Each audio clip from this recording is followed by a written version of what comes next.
Hey, how the fuck do I... Oh yeah, monitor. Hello? Oh. Yes! Yes, yes, yes! Yes, it works! Oh my god, it works! And before turning it off and back on again is actually the solution. I just tried it. I literally just turned it off and back on again, the sound card. But now I just turned the OBS on again, back on again, and it works! Thank fucking god! Why is nothing working today? Nothing is fucking working today. I just spent so much fucking time on this shit. Oh my god. Here, let me set something up.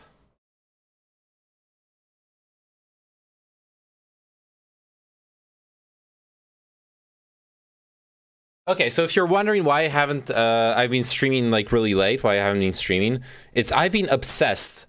I've been fucking maniacal about getting this fucking shit to work. What shit, you might ask? This right here. Well, let's find a better camera angle. You know what? I'm gonna actually move the whole fucking arm. That's what I'm gonna do. We're gonna move.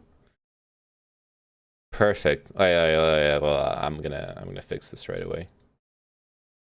Yeah, I know it's better. I listened to the audio. I monitored it. Okay. I'm gonna go into Wi-Fi mode so I can disconnect my my phone. We're doing cooting. Sort of. You'll notice I do not have my cooter socks, my cooter skirt. Maybe I'm gonna put them on because I need all the fucking help I can get with this bullshit. Okay, how are you doing this? How are we doing this? Because I wanna film my Raspberry Pi's screen, which is like it's like all the way over here. So I can't really get a good angle on it. So I think I'm gonna have to just move the camera over, which I can.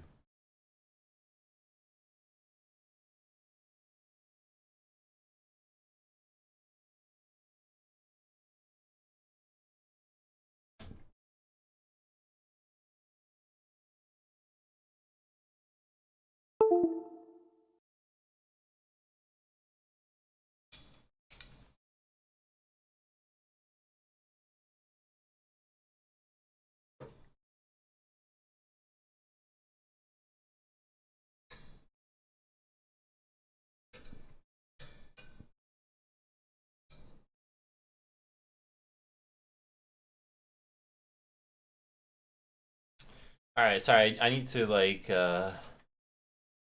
set up the arm over here. Do the arm thing, homie. Oh. And oh my fucking god, it's not okay. Never mind. I can't.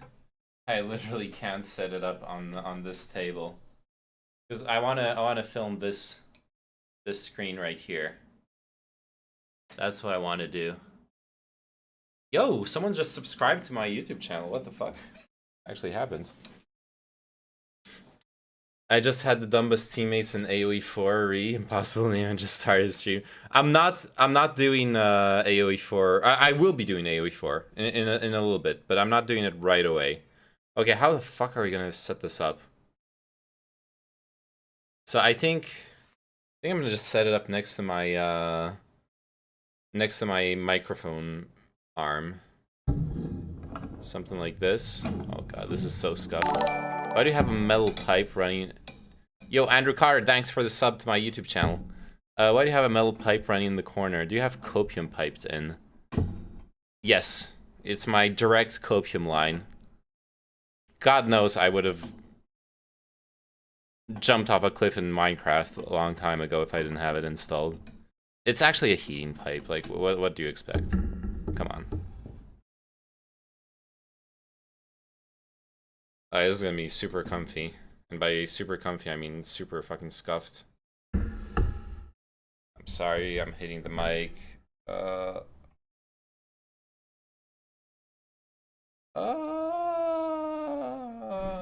I move the screen, we kind of actually We kind of actually have a setup. Oh my god. I mean, super scuffed for my mic. Like, my mic's far away, but it doesn't really matter. I got enough gain to deal with that. Alright, we couldn't. Alright, so what I have here is I have Debian running on my Raspberry Pi. I did flash it with open. I did finally manage to compile. Okay, wait. First off, I'm like telling this. Let me go back to like what's actually going on here.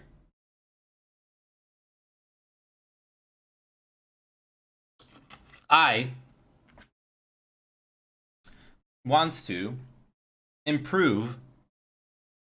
I want to improve my IRL streams. Specifically, I want to improve what happens with the network stuff in my IRL streams. Well, how will you do that, Daymanin? You're asking. Like, if your internet's bad, then your internet's bad. What are you gonna do? Well, what I'm gonna do is I'm gonna do what the professional streamers do. I am going to set up a connection aggregator on my Raspberry Pi that you see right here. Let me go back to the screen. See right here. I got a functioning Raspberry Pi. It's running right now. I can have it run from a battery and shit. Perfect, right? Wrong. It's a fucking third-party Raspberry Pi. There are no precompiled images with the application that I need for it, which is Open MP TCP router. Internet connection bonding. This is what I need. I want to have a bunch of 4G dongles connected to it. Have that dank internet, but I can't. I cannot. So what am I gonna do? I first spent the entire weekend and a few more days. I literally spent like 3-4 days compiling from source. It's an open source project. You can go build from source, delusional. That's what I fucking did. That's what I fucking did. I fought tooth and nail with the Linux kernel to get it to compile for my fucking RockPi 4B that is not supported by this toolchain. I did it. What the fuck is that team? That team is my dick, my balls in your fucking mouth.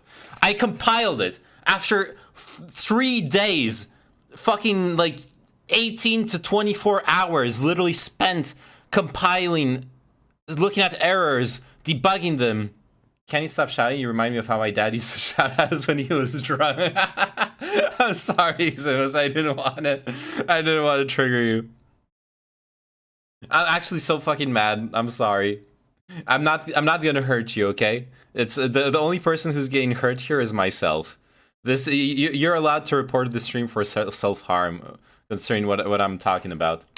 So I spent 20 fucking hours staring at a screen, compiling, failing, recompiling in J1 with the verbose to look at the error, googling the error, trying different stuff, looking at headers, changing menu config options, trying everything. Finally, I get it to compile. Then I can't flash the SD card. I spent an entire fucking day struggling to flash the SD card to discover that it was just that the front panel of my the front USB panel of my fucking case was somehow corrupting the images. Okay, so I connected an external SD card thingy to the back directly to my motherboard, and it works. I finally flashed the SD card.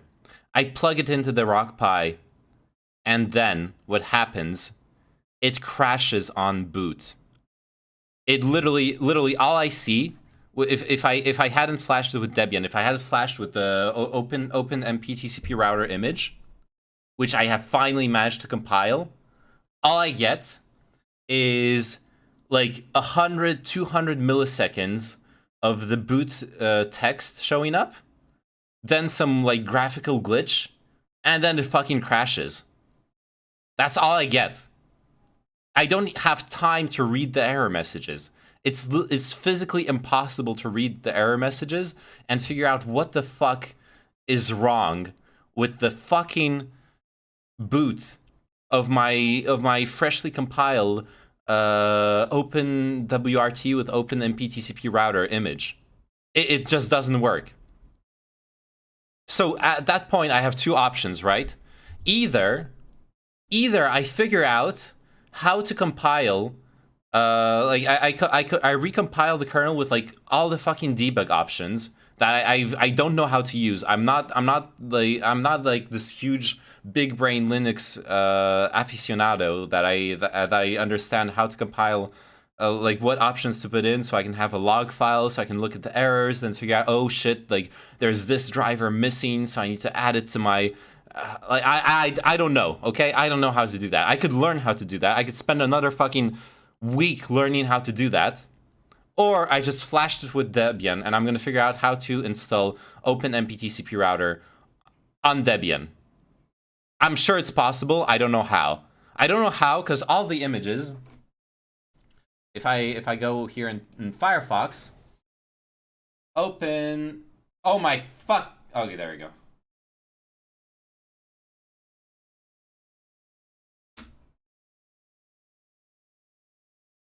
There is a precompiled open MPTCP router image for Debian. Right here, Debian 10. Except it's x86. Wait, let me switch the screen. Here. I could use this precompiled image. Except it's x86. I'm on an ARM CPU. Why not just return that Raspberry Pi and get one with all the memes already installed? I'm so close to doing that. Not returning it, because I can't return it. I bought it like fucking 3 years ago. ARM. I bought it like 3 years ago. I'm not going to be able to return it, but I'm so fucking close to just like being like, okay, we're going to just go Raspberry Pi, buy a Raspberry Pi Model B, fucking $35. Let's go. It's pronounced ARM. It's pronounced. It's. Isn't it a fuck? Isn't it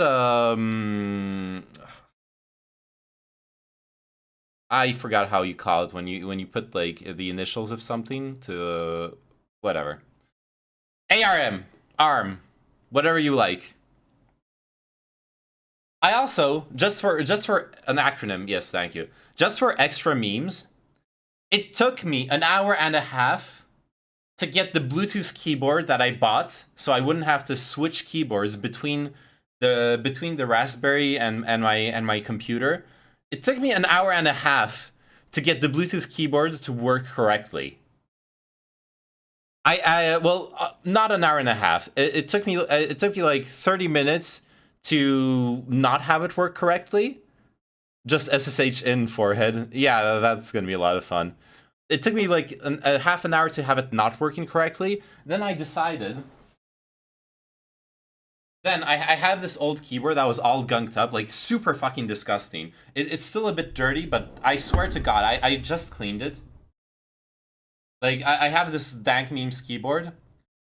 And I spent like 30, 40 minutes cleaning it. Except I splashed a bunch of water on it. I'm pretty sure I shorted it. When I plug it in, it's like super fucking glitched out. So I think I bricked this keyboard. Or I just need to let it dry out for a day and try again. But so that keyboard didn't work. And then I came back to the Raspberry and I finally got the Bluetooth working. Thank God. Thank fucking God. Because like I would have had to return this piece of shit keyboard too. Look at this flimsy. Look at this thing. I can like literally bend it, which I don't care. Like it's there to be like a spare keyboard. Anyways, yeah, I'm so close to I'm so close to just buying a fucking Raspberry Pi, a normal one, and flashing it with the basic bitch, like precompiled OpenWRT, OpenMPTCP router, the full stack, precompiled, pre-installed, installed, and it just fucking works. The thing is, I have. I'm sorry, I have no use for this Raspberry Pi. I bought it. I bought it when. You can have mine, but you have to come get it. Where do you live, Abesus? I bought this when I was like when I started off becoming a cooter, because it's fucking cool, right? Like Raspberry Pis are really fucking cool. Not gonna lie, Atlanta, that's pretty far. I'm not gonna lie, the plane ticket is gonna cost me like 50 Raspberry Pis. So no, I'm not gonna come get yours. This is pretty fucking cool. I like the concept of having a computer on a small board like this. Pretty dank. I wanted to have one, and I decided to go for like an expensive one that has a bunch of extra features. It's really powerful. It's got like a really powerful graphics chip inside it. It's got a dank memory bus memes. It's actually like better than the Raspberry Pi in hardware technicalities. But the software support, dude, there's no precompiled image for OpenMPTCP router that works for it. There just isn't. And I don't know where to start to debug the compile. I finally managed to get working. So anyways, yeah, I'm pretty fucking close to just buying a Raspberry Pi. But we're gonna first try to see if we can install it by itself. So what we're gonna do. So apparently there's a shell script to install Debian 10, to install the Debian 10 version of the OpenMPTCP router server. So what we're gonna do, we're gonna open this. We're gonna open it in Vim, sure. Actually, you know what? I want to use Vim from the terminal, so we're gonna save the file.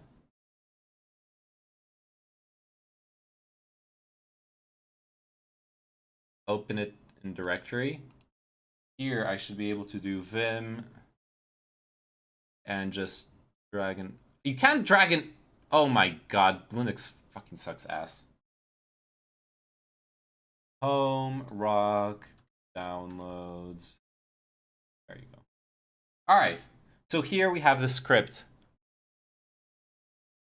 to install. So we're gonna take a look at it, okay? That's what we're gonna do. We're gonna take a good look at what the script does.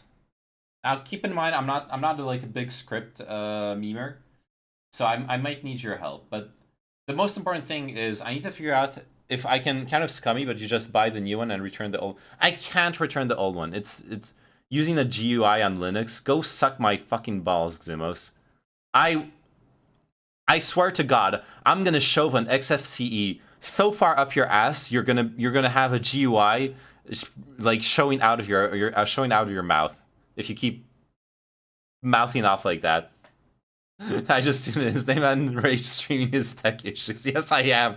I've just spent 10 minutes rage streaming, and I'm gonna continue. Okay. You can return the old one. Just pretend it's returning the new one. I don't care, Kino. I'm gonna keep it. I'm gonna keep it. At some point, I'm gonna keep the old Raspberry Pi, and I'm gonna find a use for it. Like I want to do electronic stuff. I can do some DIY stuff. I can use it as a NAS, as a Plex server later on. I don't care. I'll keep it. It's no big deal. I'll keep it, and I can buy a new Raspberry Pi. That's really no big deal. Okay. Did you finally cave in and get an actual RPi? No. This is still the old one. I finally got a proper Linux install running on it. I also succeeded. Oh fuck, you like just tuned in. Okay? I'm gonna have to go on the rant again. I finally succeeded in oh god. I finally succeeded in compiling the thing I was the Linux kernel I was struggling to compile, and it fails on boot. It not only fails on boot, it actually shows up for like 100 milliseconds, and there's like some graphical glitches all over the fucking screen, and then it crashes. I don't, I like physically, humanely don't have time to read the error messages. So I have no fucking clue why it crashes. It just crashes. And like, what the fuck am I gonna do? What the fuck am I gonna do? Neymar is not even using i3. So like, I was thinking that I could, what the fuck did you just link me, Kino? What is this? Oh, oh no. What a good meme. Angry Parisian discovers technology. I fucking hate technology. I've hated technology. Wait, are there people unironically running Linux in chat? There's so many of them. There's so fucking many of them. It's so dumb. I don't get it. I don't understand the obsession with Linux. Well, I kind of do actually. Like as a cooter, there's so much nice stuff with Linux, but fuck you, Anon. And I can't. Oh my god. Okay. Anyways, back to this. So the main thing we gotta look at here is, do we have control over the architecture? I don't think we do. I don't think we do. But we can try running the script as is, right? Let me just search real quick. x86. Only x86 is supported. Okay, so if Arch is not AMD 64, oh no, if Arch not AMD 64, this script doesn't work. This script doesn't work. This ghetto ass package isn't in a single package manager. It isn't. And you know what? So much for subtlety. The worst part is, I'm gonna have to fucking figure out how to compile it from source again.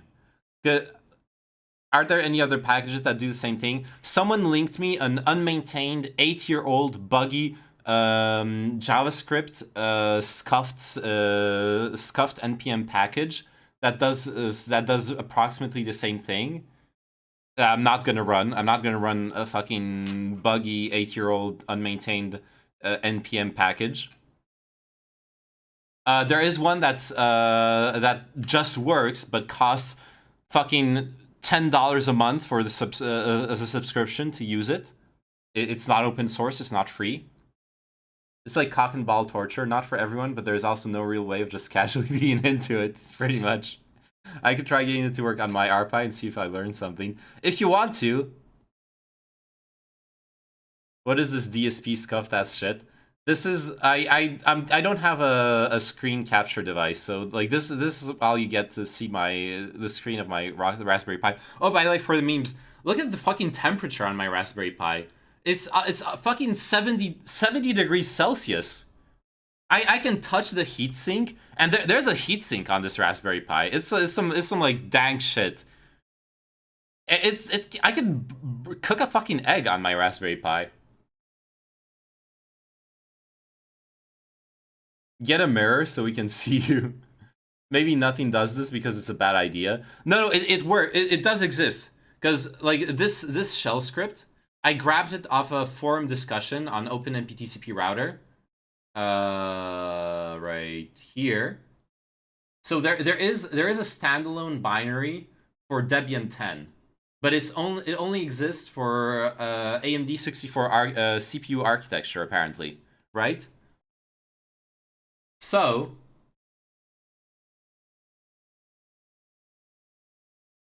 I don't fucking know. Because the compilation, on the other hand, of OpenMP-TCP router, if I want to compile it, it's compiling the entire OpenWRT kernel. And I did it, but it's compiling the entire fucking OpenWRT kernel. And with OpenMP-TCP router like pre-installed. And obviously the precompiled images from here, download. Look, there's the Lenovo R1, Banana Pi BPI, Banana Pi BPI R64, Espresso Bin V7, NanoPi, NanoPi R4S, Raspberry Pis galore. More Raspberry Pis. More Raspberry Pis. The Ubiquiti Edge Router, Linksys, blah blah blah blah blah, x86, blah blah blah blah blah blah blah. All that exists precompiled. And none of them is the RockPi 4 that I have. Like, so what do I have to do? Right, generated non-tested images. Wait. Maybe, can we find just like an ARM image somewhere here? Nah. Nah, we're not going to be able to find one. Nah. Looks like you bought the wrong hardware. I literally did. I literally got cucked by my fucking hardware, dude. And I was so close to making it work. I finally managed to compile OpenWRT. It took me so much time. And it didn't work. Rate my setup. This runs Winners and F1 streams. Oh my god, this is way too dank. Look at so much for Subtlety's setup. He's got 2 Raspberry Pis. I love your fucking box. It's beautiful. Beautiful box. A little shitty Netgear router. Those cost like $20. I recognize them. And yeah, pretty dang setup. A fire hazard. It actually is a fire hazard. It literally is. But it doesn't matter. The RPi isn't gonna fucking short and trigger a fire. You're fine on that. That shitty switch does power over Ethernet injection. Yes, I see it. Power PoE max. I see that. Path of Exile. Yeah, it's power over Ethernet. It allows you to start up a computer over Ethernet.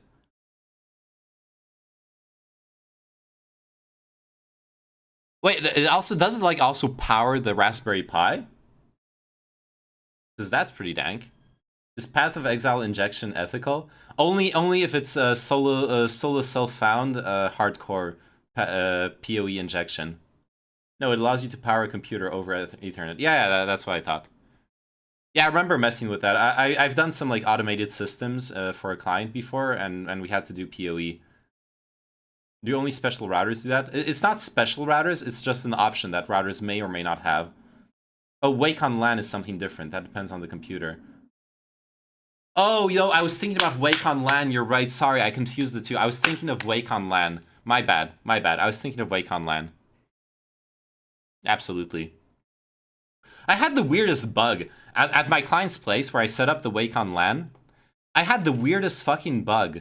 What the Wake on LAN enabled, the computer, when you shut down the computer, it reboots instead of shutting down. And then you need to shut it down again, and then it shuts down. So fucking weird. Anyways, back to our sheep. Like, okay, any Linux memers? Any ideas on what the fuck do I do with open MPTCP router here? Because like,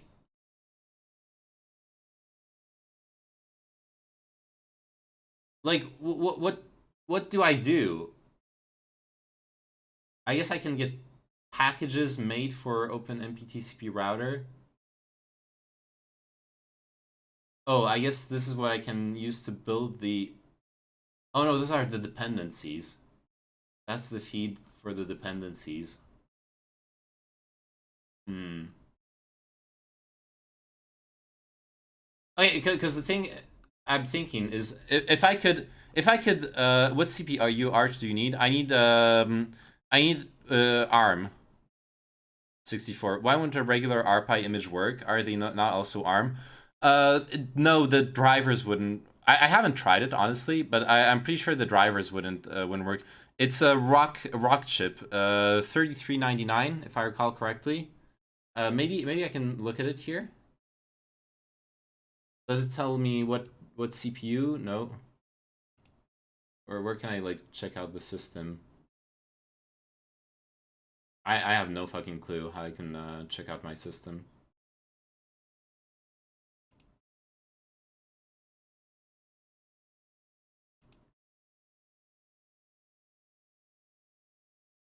Okay, to show you like what I did to compile, I can show you like my uname A. Okay, because I can show you how I compiled for the system. Let's quit this. Oh fucking wrong keyboard. Uname A. RockPy 4B, Rockchip, A Arch 64. Here.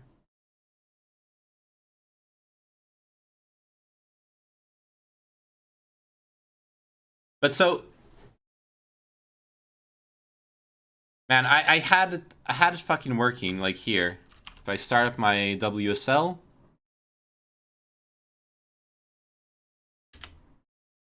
come on. There you go. So I got the OpenMPTCP router fork here.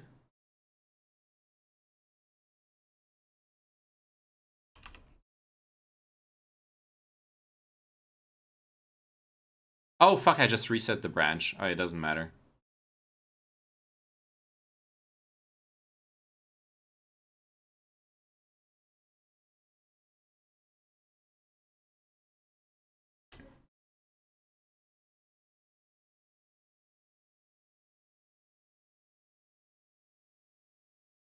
This doesn't work. Anyways, so basically what happens with this project is you launch the build script for, if you want to like add build for a new architecture, you launch the build script for the unsupported architecture. Target rockchip not found. You have to configure and compile your kernel manually. So what you do next is you cd. Oh yeah, just make sure I'm on the master branch. Yeah, on branch master, good. I cd into rockchip source, and here I make menu config. And this, for anyone who's unfamiliar with compiling Linux kernels, what happens with this is this is the menu to select all the options to compile your Linux kernel. So target system, I go down, rockchip. Sub-target, RK33XX boards, that's right. Target profile, Radxa RockPy 4. That's my target profile. And there we go. Like now I have the default setup, and I picked the right architecture and profile. In theory, I shouldn't have to change anything. And it doesn't work. It doesn't fucking work. I'm gonna, you know what? I'm gonna recompile it. I'm gonna flash another fucking I'm gonna go flash another I have a spare SD card. I'm gonna flash it with this after I recompile it, and I'm gonna maybe we should like see if we can enable where's the drivers? I forgot where's the drivers, like firm like I don't know what my setup is missing. Anyways, let's just exit. Let's just compile it as is. So now you go like make J16 because I had got a dank. Someone donate name on normal. I can buy one. I will buy one. Like I'm. It's just at this point, honestly, what's happening is I have the cooter. I'm having the cooter frustration brain. At this point, it's not even. I don't even care about getting it to work. I care about defeating the problem that's in front of me. Do you understand that? Like buying a Raspberry Pi would be admitting this defeat, and I'm close to admitting defeat. I probably am going to be defeated. At this time, it's his pride. Exactly. This is a cooter's pride that's at stake here. You have to understand that. What are we trying to do again? We're trying to get open MPTCP router working on my RockPy 4B. If you give me instructions, I can try to compile it myself. But you don't have the same model, not changing the default host name. Why do I need to change the default host name? Aren't you going to need multiple Ethernet ports? No, I don't need them. What I'm going to do is for IRL streaming. So what I'm going to do is I'm going to plug several 4G LTE dongles with SIM cards in them to the Raspberry Pi. The setup I want to do is the one from norip.io. This is someone linked me this to help improve the IRL streams. Oh, desktop MC7L3JR Andy. Yeah, got a problem with that?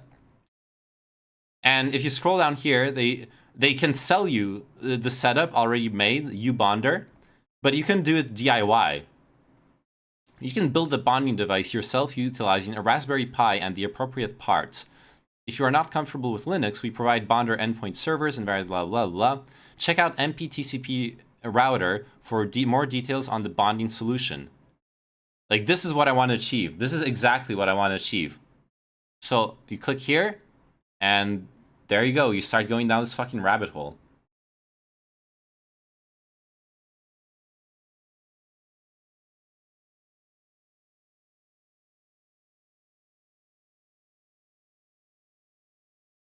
But so the idea is with several dongles. Once I have several dongles, those are the rabbit hole begins at bondage. Yeah. Once I have several dongles, that's what's getting me to that's what's giving me the internet connections. And I have four USB ports on the Raspberry Pi, so that's not a problem. Let's see where our compilation's at. Yeah, it's gonna go relatively fast, because I got a fucking dank ass CPU.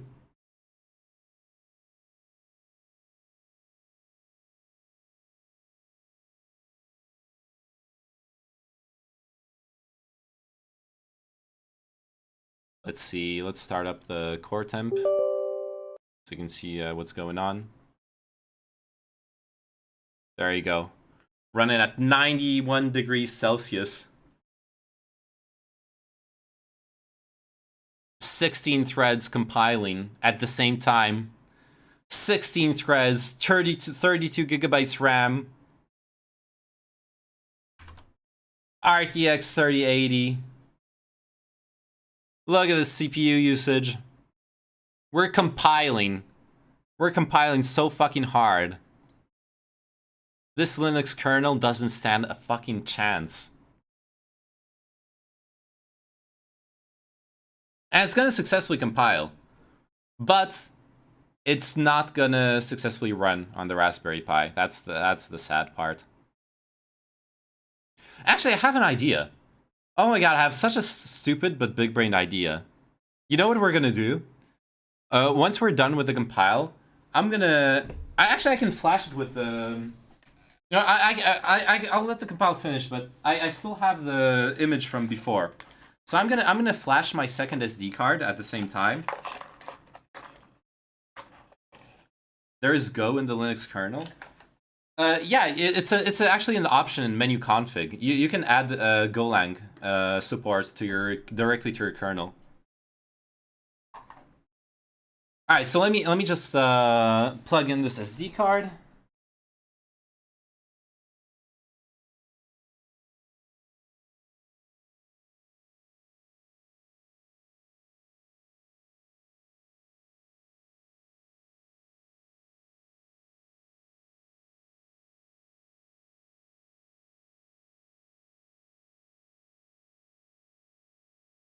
All right, and now start up the Raspberry Pi imager.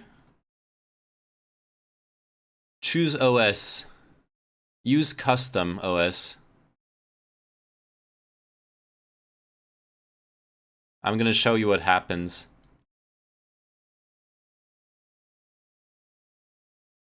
Choose storage, right. Yes. All right.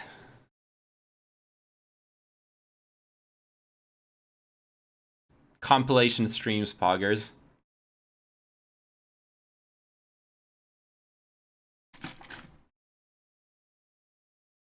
Wait, did my chat die?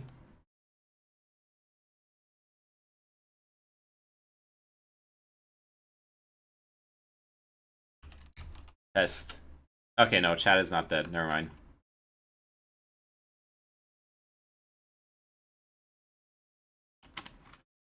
Where did Neyman go? I'm resting, okay? Alright, alright. Did it work? Nothing works. Nothing fucking works today. I can't get my fucking stream to work. Or barely.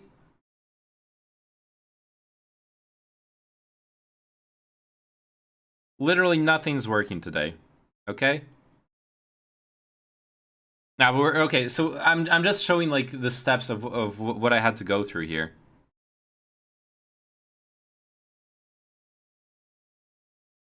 So yeah, it's gonna be pretty slow because I'm compiling. Like the compilation is gonna slow down the imager. Not enough resources to go around, I think.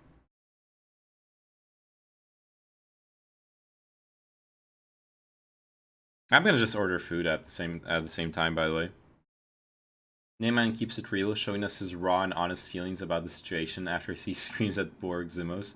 When trying to compile, should I use OMR target a Arch64 generic then? I don't know. Maybe. The thing that I don't understand, honestly, the thing that I don't understand is that yeah, let me start up a second. Let me start up a second Ubuntu. The thing I don't understand is my understanding here. The OMR target. The OMR target is supposed to be the entire system. So like you see, there's pre-made configs here. There's like config BPI R1, BPI R2, BPI R64, espresso bin, RPi2, RPi3, RPi4, etc., etc. So your AArch64 underscore generic, it doesn't exist. There's no prepared config for your for that OMR target.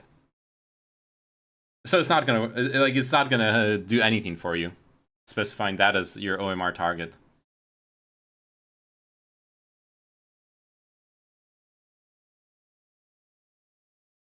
Do you does that make sense to you?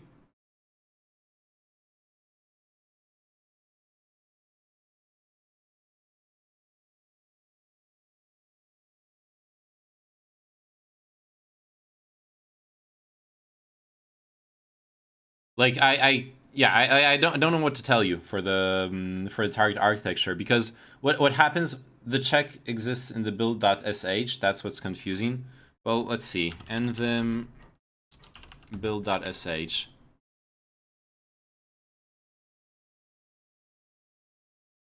Yeah, let's just search. Oh yeah, OMR target.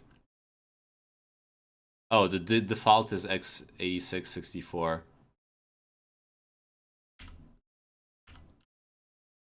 Oh, okay.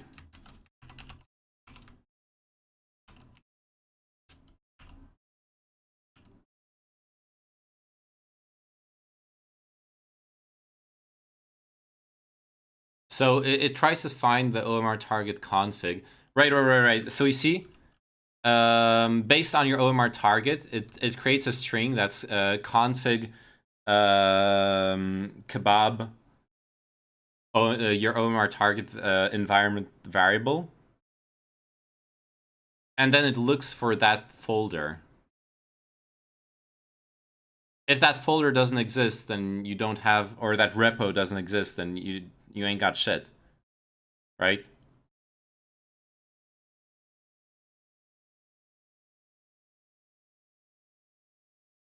Oh, but then we have this OMR real target. Oh, what's that? OMR real target.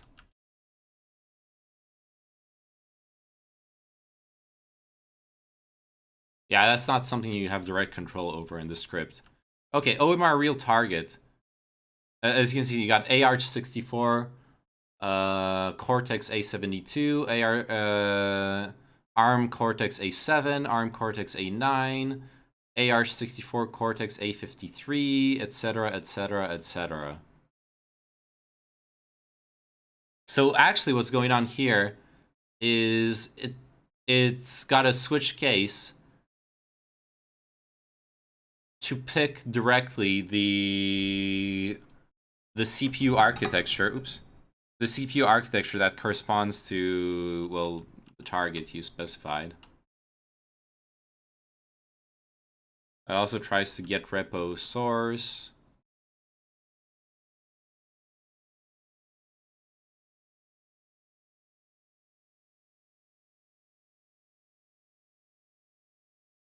Yeah, it's yeah. So I guess the thing I'm trying to figure out is where the fuck do I just have the ARM compiled binaries for OpenMPTCP router, like without all the kernel bullshit. Because I have Debian now installed. I'll figure out like what are the dependencies of OpenMPTCP router and whatever. I don't want to figure out how to compile OpenWRT successfully for my Raspberry Pi, because that's gonna be horrible. Because it's not even booting properly, as I'm gonna show you in a couple minutes. Actually, I'm gonna order some food. That's gonna make me feel better. That always makes me feel better. Gonna order some tendies. I deserve tendies.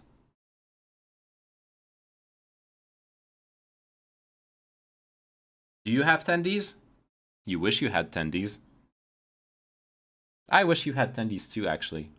I like no jealousy, no bad feelings, okay? I'm mad at my computer, but I'm not mad at you. I love all of you, okay?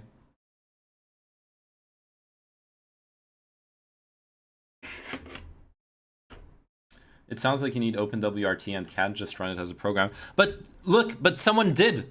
Someone literally did. I have it. Let me switch views. I think that's what I thought. So much for subtlety. I literally thought that it's impossible to run it as an independent program. But look at this. Look at this issue on the GitHub. Someone, you can install it on Debian 10, but on x86. You can literally install it on Debian. There's an install script directly from OpenMPTCP router. It exists as a standalone application for this OS, for Debian 10. Like it can run on the exact OS that I have running on the Raspberry Pi right now. This OS, like right now, I'm literally running Debian 10. I don't know how to show you, but I'm literally running Debian 10 right now on this Raspberry Pi with XFCE as the window manager. I just used like the pre-built the pre-built image. So like I literally have what that here, except I have the wrong CPU architecture. And we looked at the shell script for the install. I don't know, OpenMPTCP router VPS version. Maybe I should look for OpenMPTCP router VPS. Let's try to look for that actually.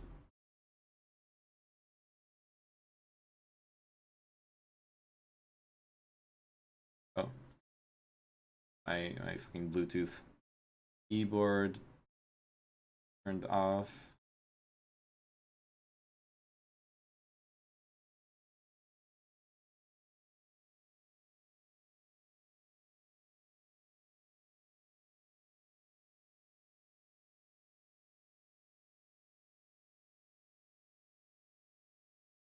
Okay, so we have a VPS scripts page over here.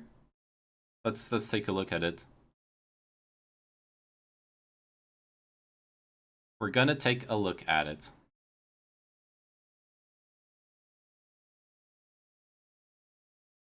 If it fucking loads the page someday, sometime over the rainbow. Okay, there we go.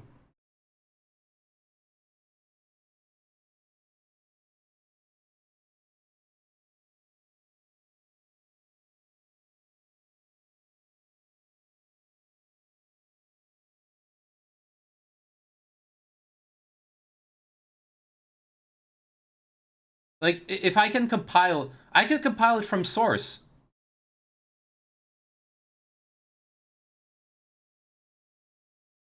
I want to. I want to compile this from source. The VPS. It's all I need. The VPS part of OpenMPTCP router, a solution to aggregate multiple internet connections. This is literally all I need from this piece of software. I don't need anything else. This is all I want. A big booty hoe for my birthday. Oh, we finished compiling, by the way. So there you see, like, the compilation, it works. We're Gucci here. Now the imager, still working. But it should finish soon. We're not too far in. This we can just quit. So, I mean, what do we do? What do we do next? Should I look at menu config? For what target did you build? RK3399. Yep. Let me show you my menu config again. Target system rock chip. Sub target RK33XX boards. Target profile Radxa Rock Pi 4, because that's the exact model of Raspberry Pi that I have here. And the rest I just kept the defaults. I kept the defaults on the rest of the options.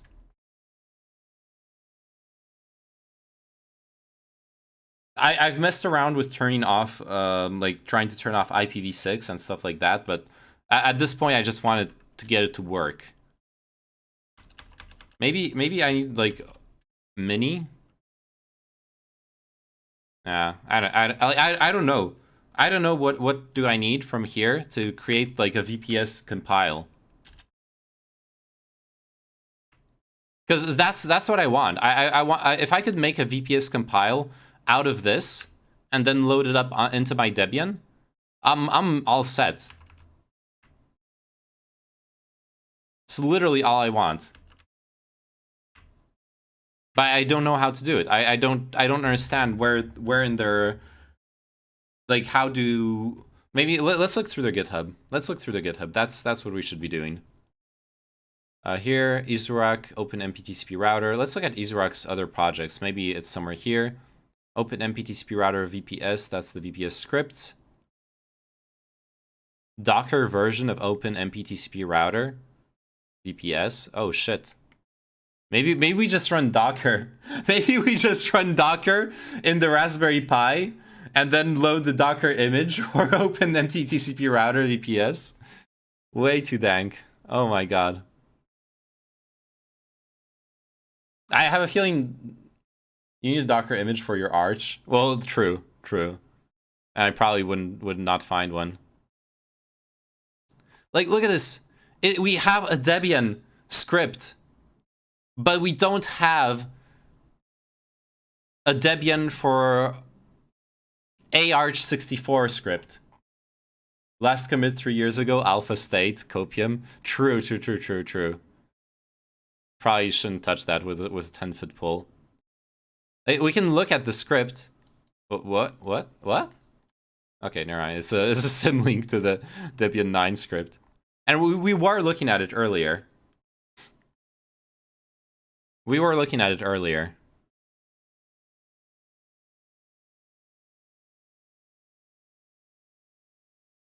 we were looking at the Debian 10 version of the script. Like, how does he compile the VPS? I don't get it.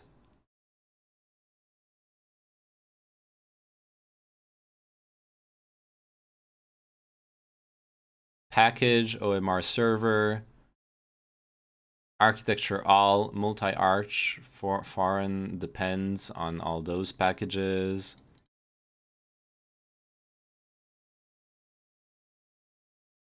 OMR server. Description OMR server script. This is just like an info file, right? I don't know. I don't know. I guess I should just Google it. How to compile OpenMP TCP router VPS from source.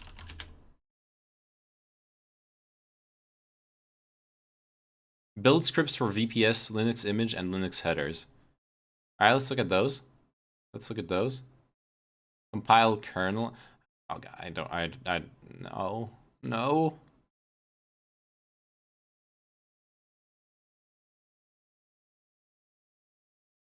No, I don't want to compile another kernel. Would it be possible to add a build script for Linux image and Linux headers?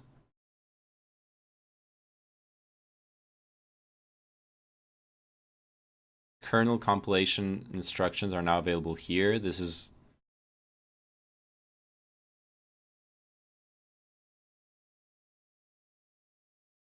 Well, I don't want this. This is not what I want.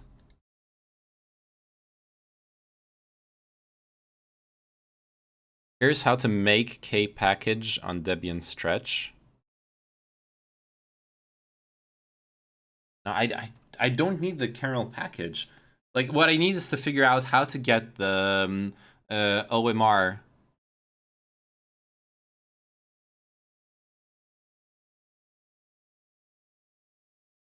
How do I get the OMR VPS compiled for my different architecture?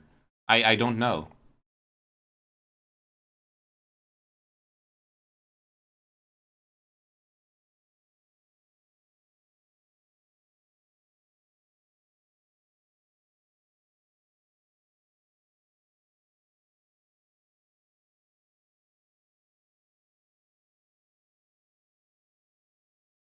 I got a simple knowledge base which shows how you can install and boot the MPTCP kernel. Thanks. So the VPS has to be running Debian, or would Ubuntu work? Anything Linux would work. I don't think so.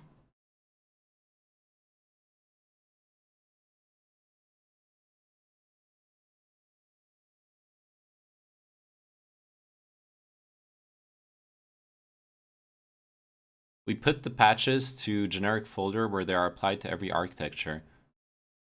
Then the OpenWRT SDK automatically applies the patches and builds the packages. Wait, what? Okay, I need to read this discussion entirely.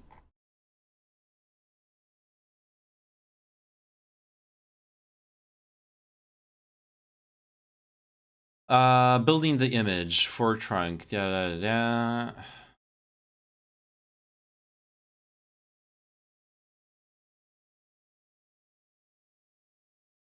Clone the repository. That's OpenWRT. Update feeds and menu config.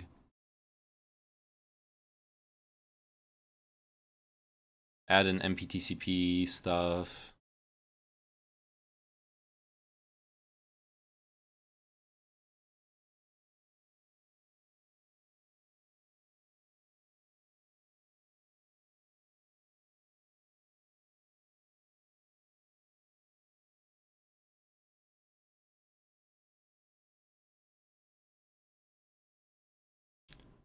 I don't know. I don't know what I'm supposed to do. I'm stuck. I'm gonna have to buy. I'm just gonna have to buy a Raspberry Pi, I think.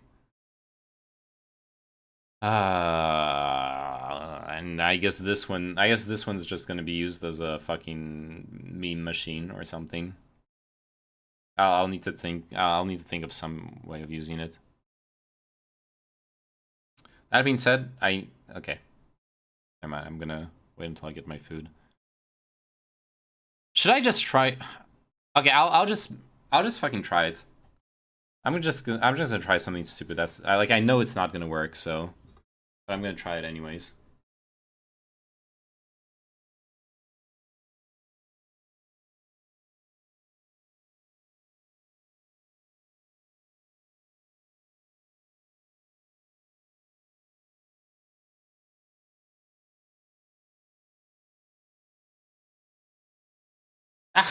What? Okay, never mind. Sudo apt update.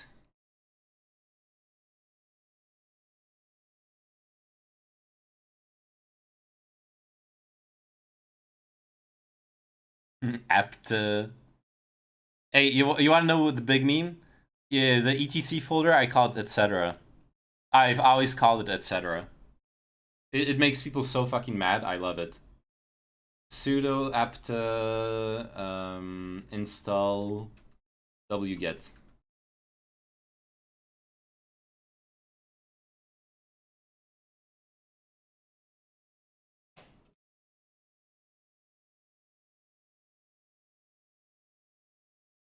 It's Etsy.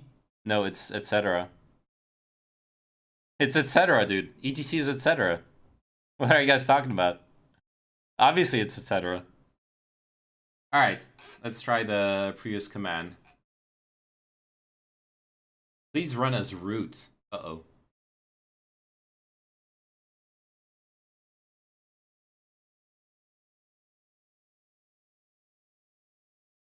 Uh-oh. That's not working. I guess the sudo sh pipe needs to be, like, it needs to be sudo here. Only x86-64 is supported. Fuck me. Piping into a root shell. I read the script. Like, I actually know what I'm piping into a root shell. Don't worry about it. Okay, I really need to go to the bathroom for a second. I'll be right back.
My advanced intelligence can be used like an octopus to suffocate and pull apart my enemy's arguments.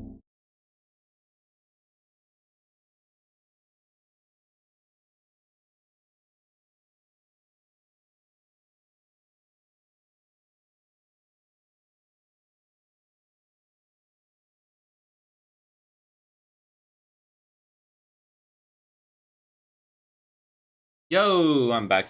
Hey, WOLF Havana Syndrome. Thanks for the follow. How are you doing? How are you liking the Havana Syndrome?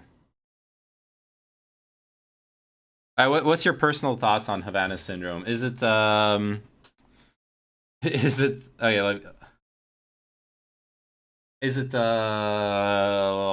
microwaves, sound attacks? What is it? Anyways, back to our problem. I don't have the support architecture, but okay. Let's what are we gonna do? We're gonna pipe it into a less broken pipe. What the fuck? Okay, whatever. We're gonna back into it. That's what we're gonna do. I think I have a command in memory. Vi vim. Yep, there we go. Perfect. All right. Alright, so let's take a look at it. So we know that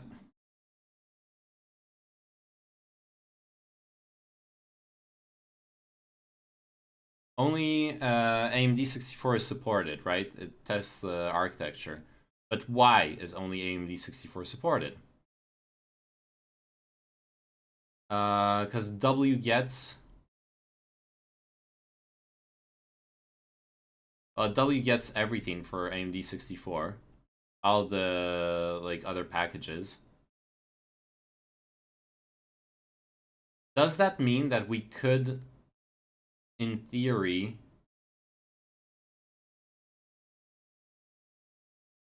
get it working on or replace all of the AMD 64s with AR64?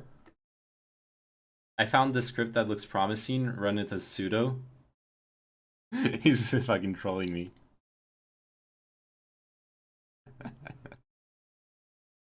Yes. Nice fucking script. So much for subtlety.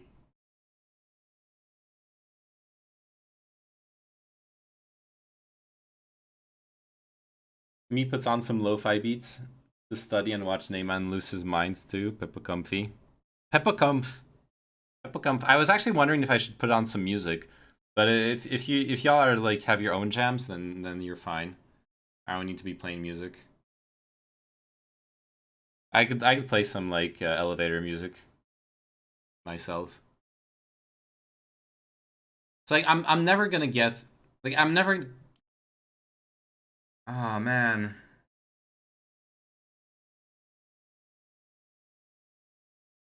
Alright, let's look at what's going on here.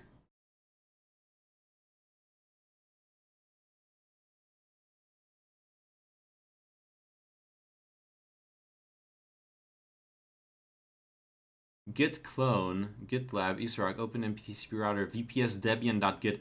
Oh! Oh! Oh! He has a Git repo for the Debian compilation. He has a Git repo for the Debian compilation. Oh, we can maybe do it. Okay, let's switch back to my oh sorry, I here. Look at this. I think we might be able to do it. So what we're gonna do... Oh shit, I need to... Wait, fuck. Okay, I'm gonna play some music. And I need to go call my food delivery guy. He's struggling. So let me just do this. Epidemic... Yeah. Yeah. Oh god, it's not logged in. Log in.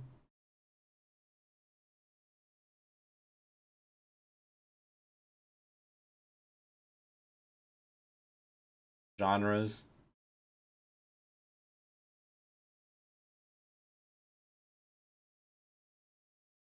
Food's here.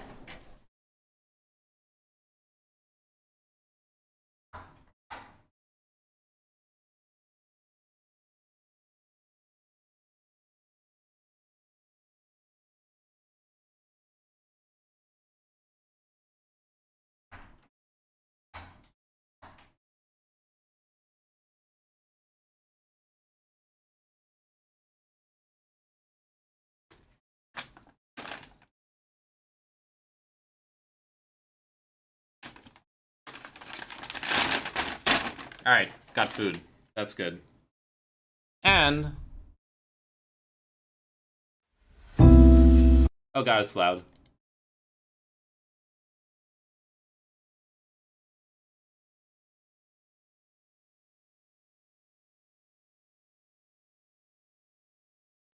Can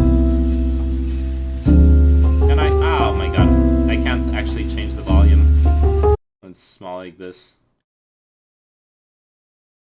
You know what? Whatever.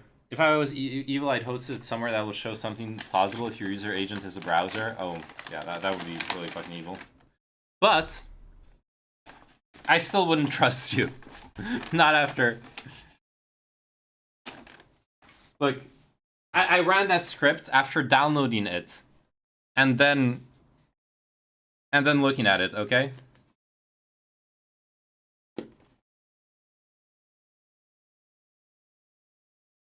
It's literally the script that's up here. God, I got food. So happy. And by happy, I mean I'm fucking mad.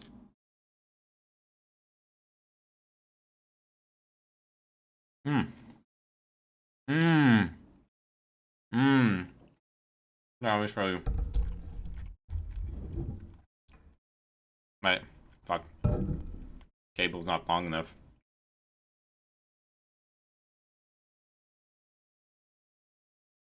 You got food, huh? Show feet? Sure. I'll show you my feet.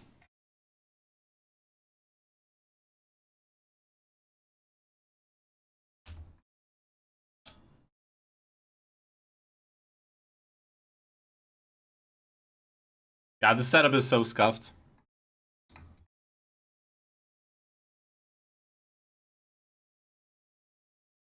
Okay, we got it. Mmm, look at this.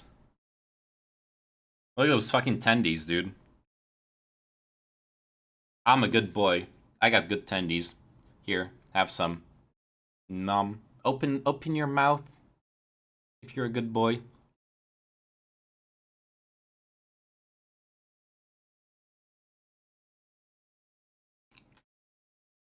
Where are the vegetables? They're here. Now some edamame with it. Let me show you.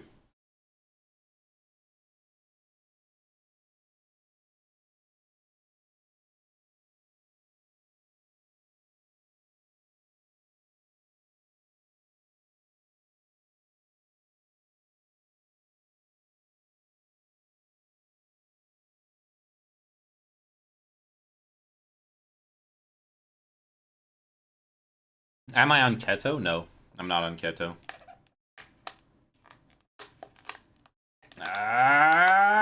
And I open it. There you go. Got some edamame with some pickled onions and an actual pickle. Like a slice of actual pickled.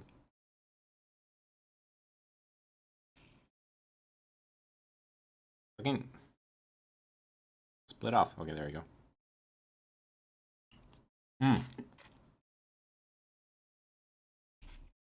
Keto. Keto these nuts. I'm hungry. No, I'm hungry too.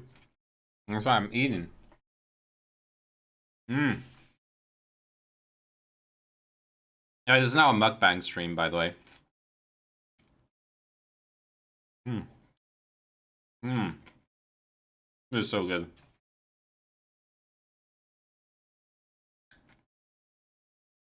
There, a bit of sauce on top of it. Mm.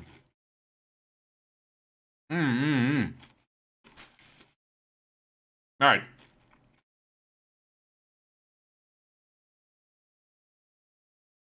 While we're eating, we can keep advancing. We're about to make huge progress on this, okay? Boom. No, not boom. Repositories.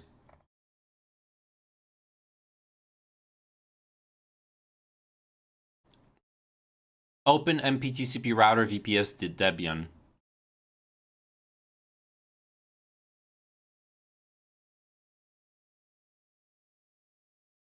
Except, oh my fucking god. All the dependencies are for AMD 64. All of the dependencies. I'm now gonna have to look for every single dependency in here. If there is... Oh my god.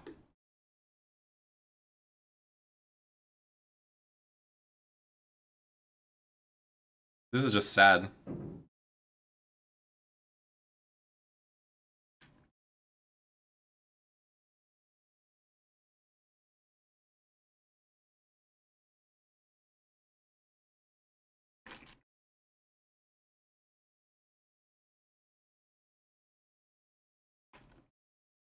Okay. Look. I'll do one last thing. I'm going to show you right now what happens when I try to run the image I compiled on the Raspberry Pi.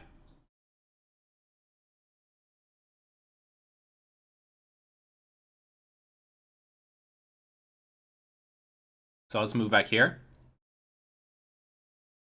We're gonna shut it off, shut it down.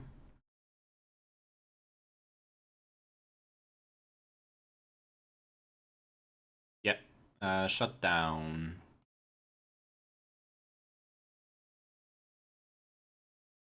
FYI, the Raspberry Pi 4 is sold out in lots of places because of a chip shortage. Oh my god.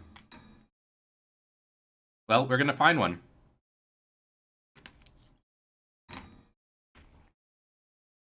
That's just great. That's exactly what I wanted to hear.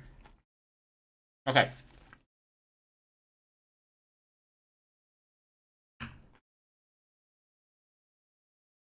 Now.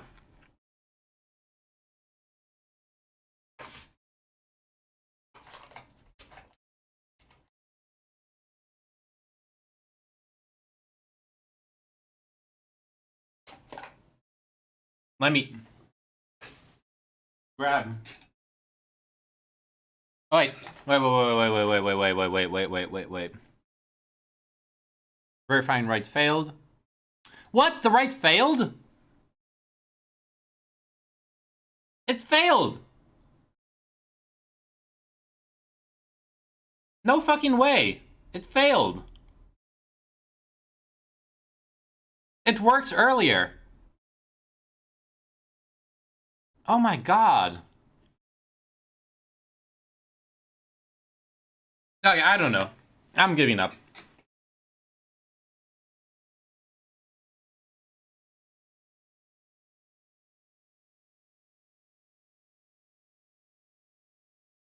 And possibly...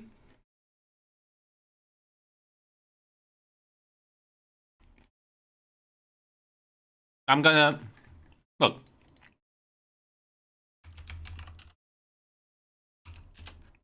Let's just do the easy thing. Amazon?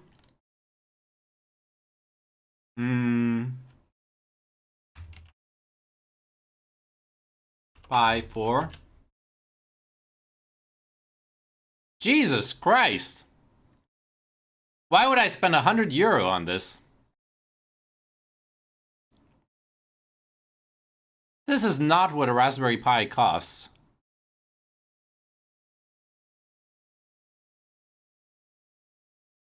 This is not the appropriate cost for a Raspberry Pi. Not at all.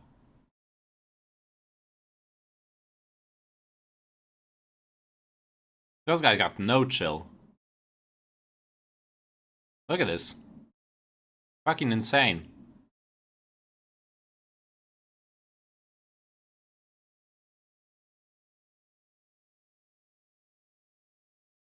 Okay, what we gotta do is find an actual...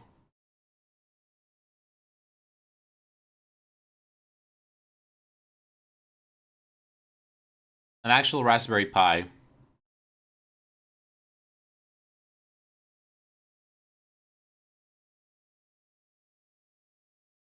Without... that's not at an insane price. It has to exist. Like, I know it exists. But not on Amazon, I guess. Fucking chip shortage, I don't know. Get the hexapod? What's a hexapod? Buy now.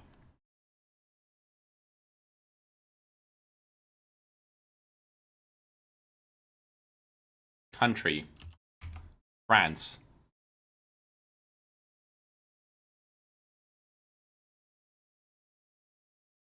€50. That's not too bad. There was some meme spider robot. Oh. Let's go back. What was it? What did I search for? Raspberry Pi hexapod. Oh shit! Yo, that's super fucking cool, actually.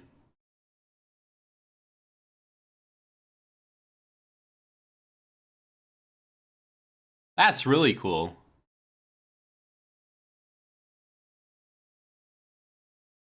So there's a shield for the Raspberry Pi, LED module, camera, some sound modules, batteries. Imagine it's following you on your IRL streams. Yeah, that would be sick.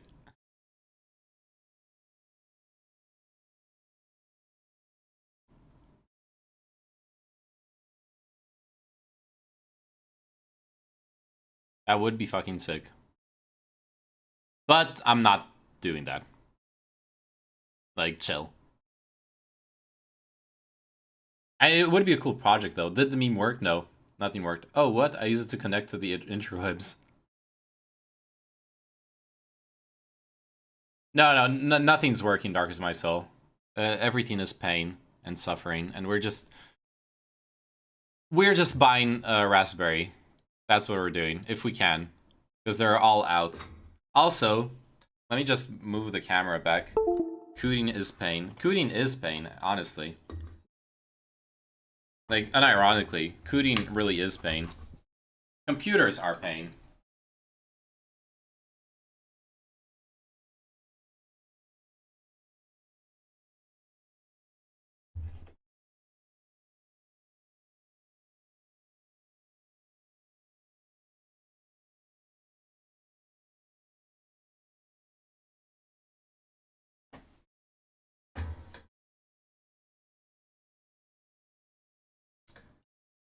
Neyman is switching between buying and blowing raspberries. Oh, dude, if I could blow up a raspberry in Minecraft, I would do it right away. I want Star Trek computers, just tell them what to do and it works. Dude, they never show you the developers in Star Trek. I'm sure they're fucking hate their computers too. 100%. I have no doubt about it. I love raspberries. Well, I love raspberries too. The fruit kind, yeah.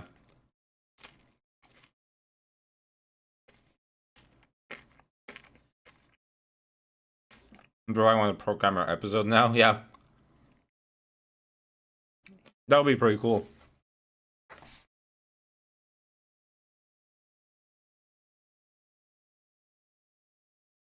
It would totally be fan service too. Imagine. Like, think of all the cooters who watched Star Trek in the first place.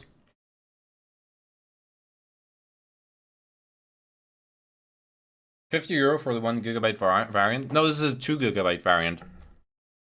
2GB, but out of stock.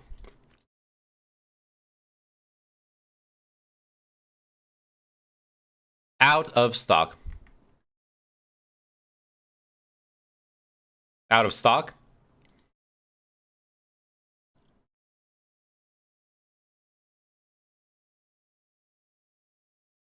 Variant says 1 gigabyte. Oh, the title said 2 gigabytes, so...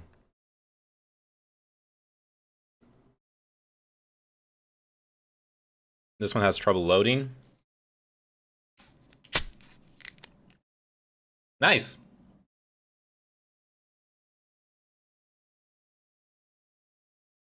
Damn, when the merchant site returns a 503 backend error, that's when you know you're in good hands.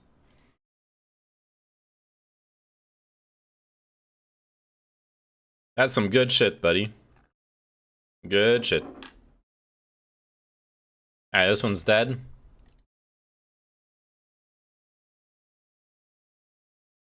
This one's out of stock. I like the title. It's available in stock. This product is no longer in stock. I should just sign up to the fucking like, let me know when it's back in stock. At this point, let's like, actually, I'm not gonna give them my real like my main email address.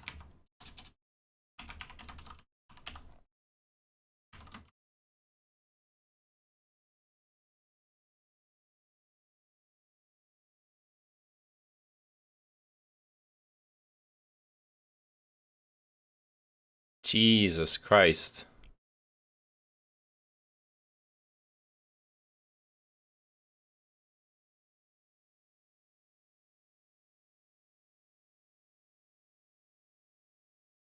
The semiconductor shortage probably fucks this as well. Yep, absolutely. It does. It absolutely does. And it's always been a shit show to get... It's always been a shit show to get Raspberry Pis, honestly. This is nothing new. And it's only worse now. That's expensive, what the fuck? It is pretty expensive for a Raspberry Pi. But it is what it is. Maybe 4 gigabyte RAM versions. Oh shit, 4 gigabyte, 50 euros. Oh my god, we're buying it. We're buying it right away. Let's fucking go. Model B, just double check. Where's the Open MPTCP router page? Boom. Open MPTCP router. Biden now, he's consuming. We were just double checking. Download. Raspberry Pi 4B. We have a precompiled image. Let's fucking go.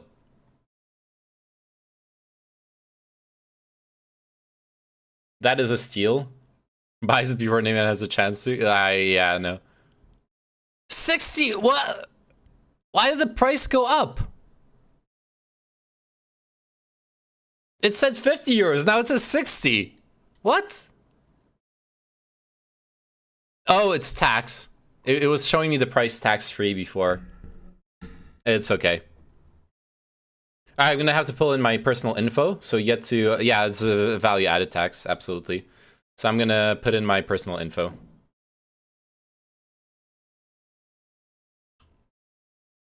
Alright, new client, my name, my title, my birthday, boom, boom, boom. No newsletter, no anything. The address. Don't you guys in Europe have a website for comparing prices? There are such websites. I'm not bothering. But I was going off the official the official Raspberry Pi vendors list. That's what I was working off of. So that's poggers. We streamed today. We are streamed today. Absolutely, very poggers. Much poggers. Much good. We are buying. We're consuming, by the way.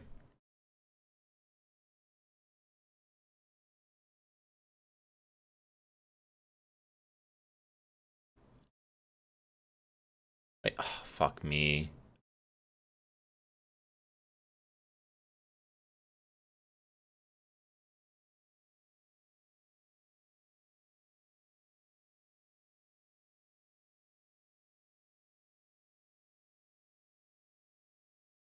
There, I have a little problem here.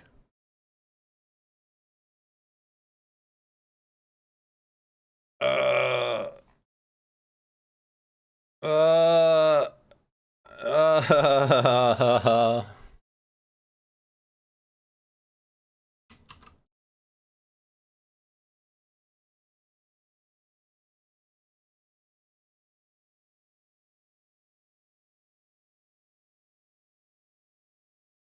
Your VAT number is invalid. I don't have a... Oh, never mind.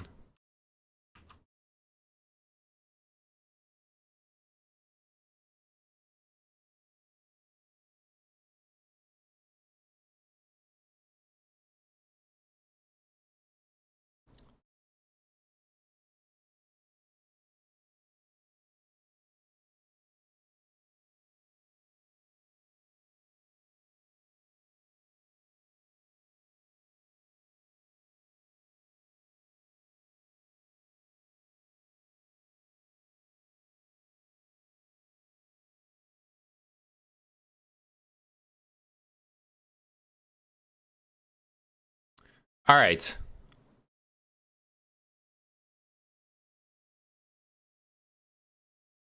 Perfect. You have a delivery place.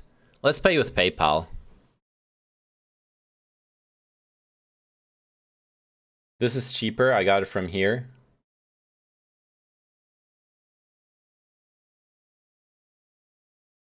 Yeah, I save like €2, I guess. But what about the delivery? Fucking what, Russian. I was gonna say Russian. Was it? Fucking German website. Oh, I can turn it into English. That's good.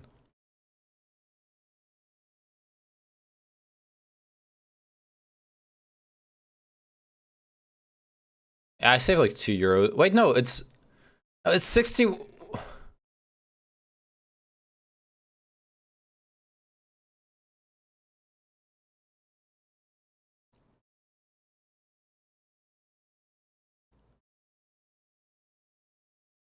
It's literally the same cost. It's not cheaper so much for subtlety. And it's cheaper if I remove the heat sinks, but I'm assuming I get this heat sinks off the other shop too. Maybe I don't. Maybe I don't. Maybe I shouldn't be assuming that.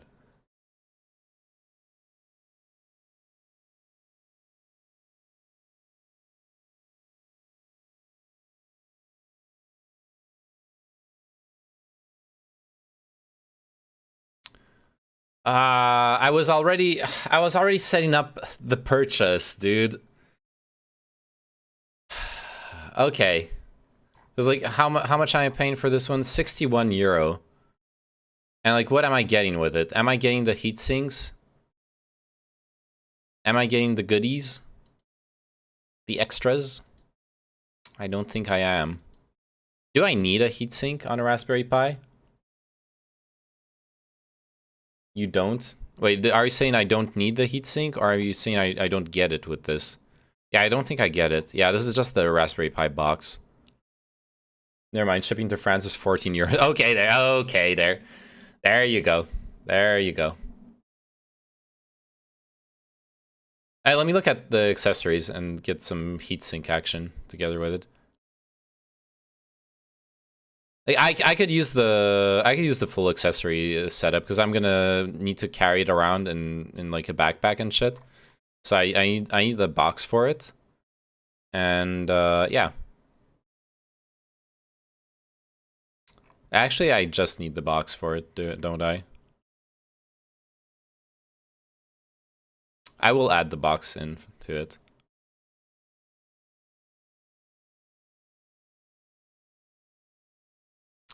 Let's see. Pi 4 runs hot. Get a heatsink. Okay, using the Pi stream. Yep, we're gonna use it for IRL streamings to bond several internet connections together. Raspberry Pi heatsink.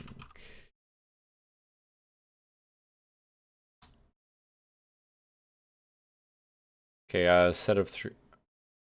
Heatsink, aluminum for Raspberry Pi 3.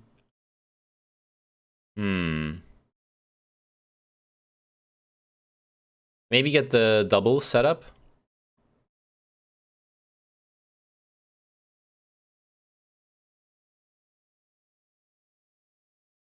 The one thing I'm worried about, the only one thing I'm worried about is the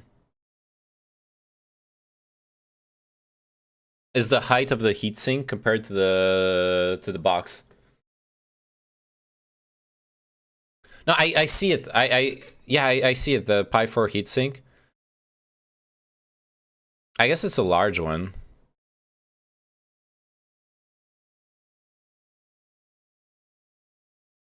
And it's not tall. It's not tall, so this should work with the box. Heatsink. Nice. Seems not very efficient.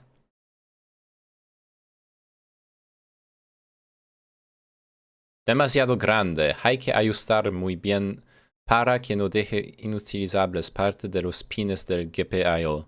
Oh, so it like cucks the GPIO, but I don't care. I'm not going to use the GPIO for my use case.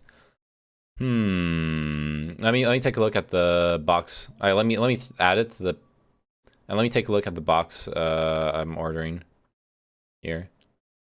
This is the official box. Yeah, this should fit perfectly in. Get this. Yeah, this would be good if it was on the same website. This would be really nice.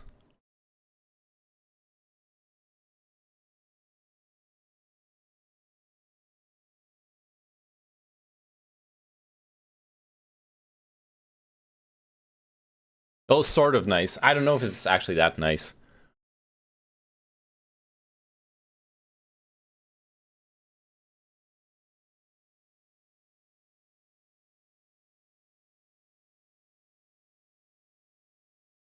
Yeah, I think this is the right combination. Because the heatsink is not very tall.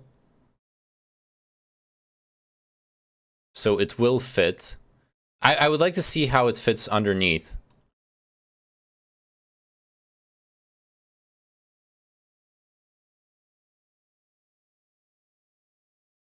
You know what I mean? I like to see how it covers the CPU underneath.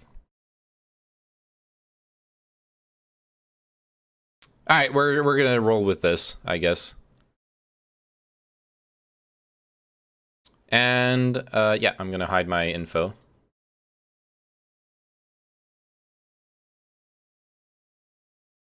Boom. Boom.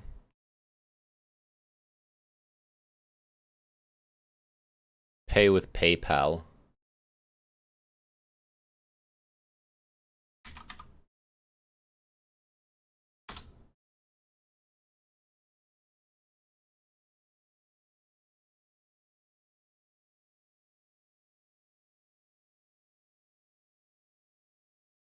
Fuck.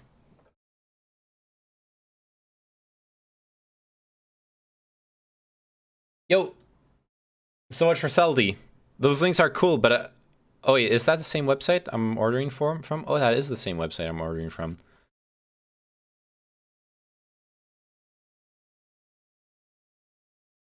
Man, I don't need this. Like, I'm pretty sure I genuinely don't need this. This is overkill, no? Let me show what he linked me. This has to be overkill for like my use case.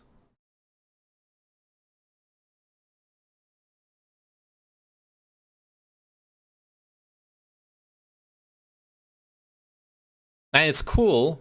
It'll definitely run better.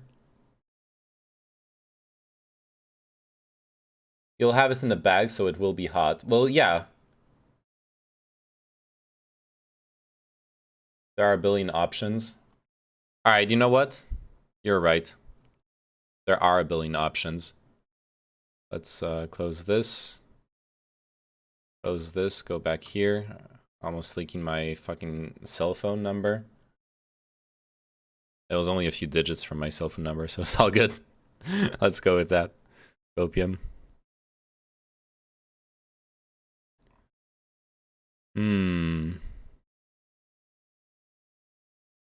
Yeah, I guess I do need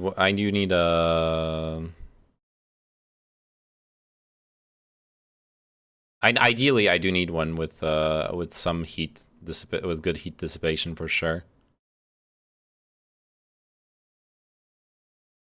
I guess this one does do the task. Wouldn't it run too hot though? Like, wouldn't it be better to have a box? Wouldn't it be better to have a box with like a ventilator like this, rather than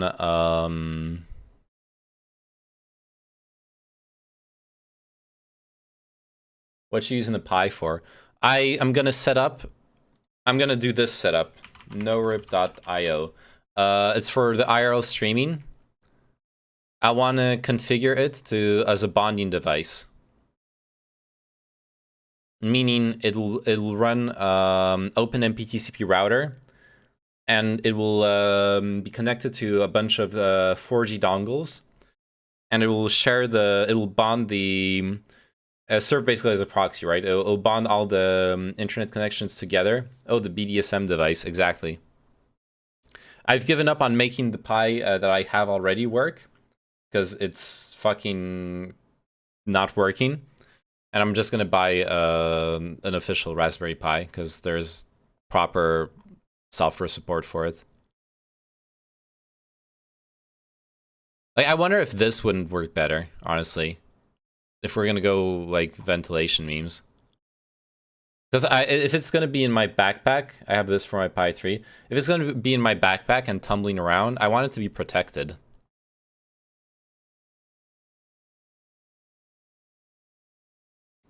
I have this for my Pi. Wait, how does it dissipate heat? Since Ditto is ours for the moment, let's have some Oh, fuck!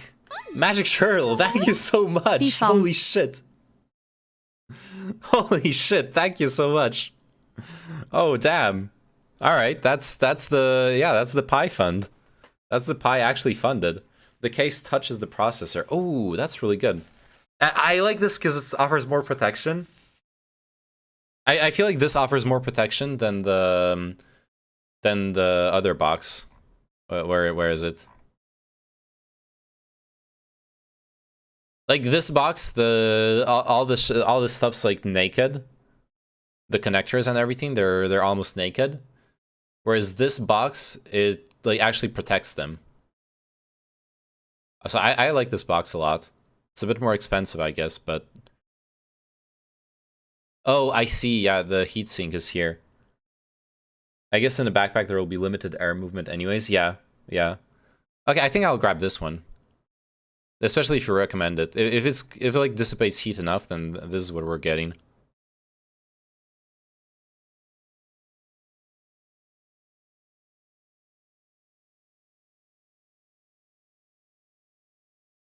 Cool. Yep. This is what we're getting. And thank you again, Magic Turtle. Holy shit. Alright. Let's okay, then we can remove the heatsink and the lame box. We're getting the cool box. The Pog box. Borpa spin. The Raspberry Pi will be Borpa spinning. That's what will happen. Alright, and now I gotta hide my screen again, because I'm gonna actually pay. Pay with PayPal. Alright, thank you so much for the advice, so much for subtlety as well.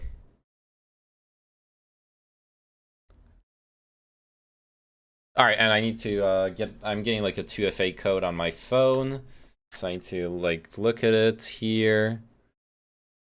Yeah, let's be careful with what I show.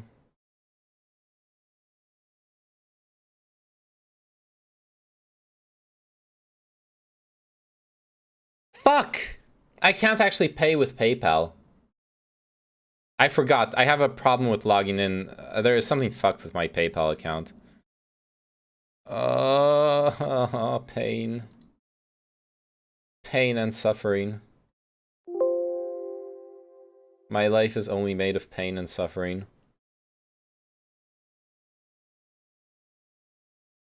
I also was supposed to not log into my PayPal account. I called the support yesterday and they're like supposedly fixing it. Okay. I'm gonna pay with not PayPal. That's what I'm gonna do.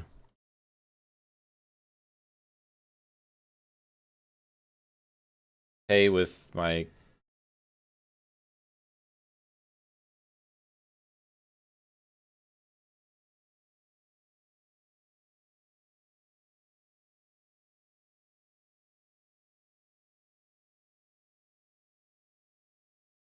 card.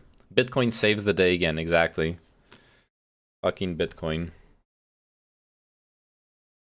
Where's the price at? Let's check it out after this.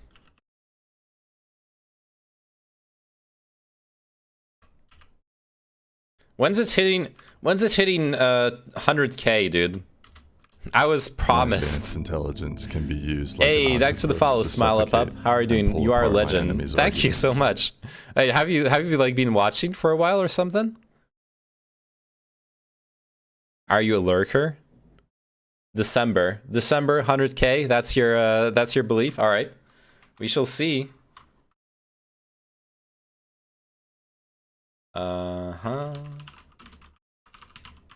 And the code.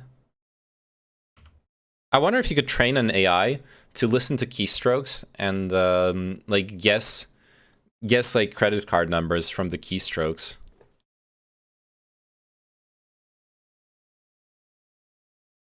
That would be way too dank.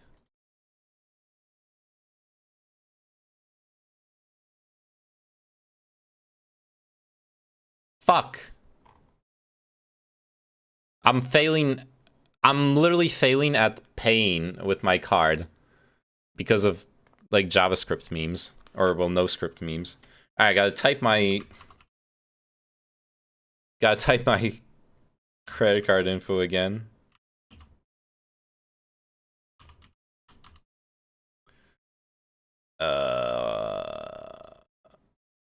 There we go.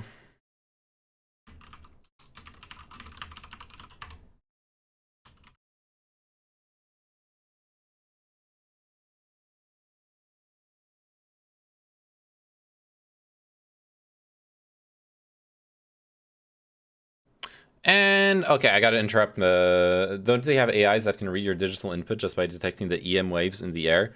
Yeah, but those you would need a sensor to get the EM input, right? Okay, I need to.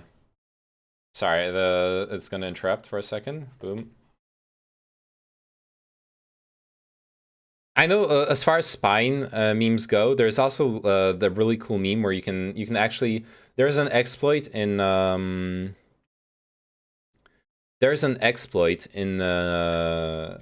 they have one that detects vibrations as well. Yeah, that's what I was gonna say. There's an exploit in the speakers on laptops. There's an exploit in laptop speakers that allows you to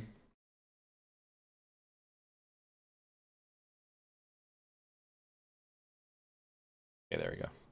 There's an exploit in laptop speakers that allows you to use them as microphones to listen to people. It's specific to a specific model of Realtek. Well, it was found on a specific Realtek driver, where basically the speakers were writing data back into the register, the buffer of the sound card, so you could just flip it around. It's pretty crazy. All right, the orders put in. We're getting the Raspberry Pi in like soon, a couple days. I'll keep you posted. He fell for the case meme. Pepe laugh. I needed a case. Holy fuck, I just unmuted my audio and I had 4 Twitch tabs all playing audio at once. That's way too dank, yeah. Speakers work the same way as mics do. Pretty smart to try to pick up ambient input. Yeah, they absolutely do. Mics and speakers are basically just a magnet with a wire wrapped around it. The only difference is whether you're pushing you're pushing current into the wire, or you're listening to the current being pushed into the wire by the magnet. I've done it at a scuffed rehearsal with a band I used to play with. We didn't have a mic, so we plugged a guitar amplifier. We plugged headphones into a guitar amplifier for the singer, and it worked. It actually worked.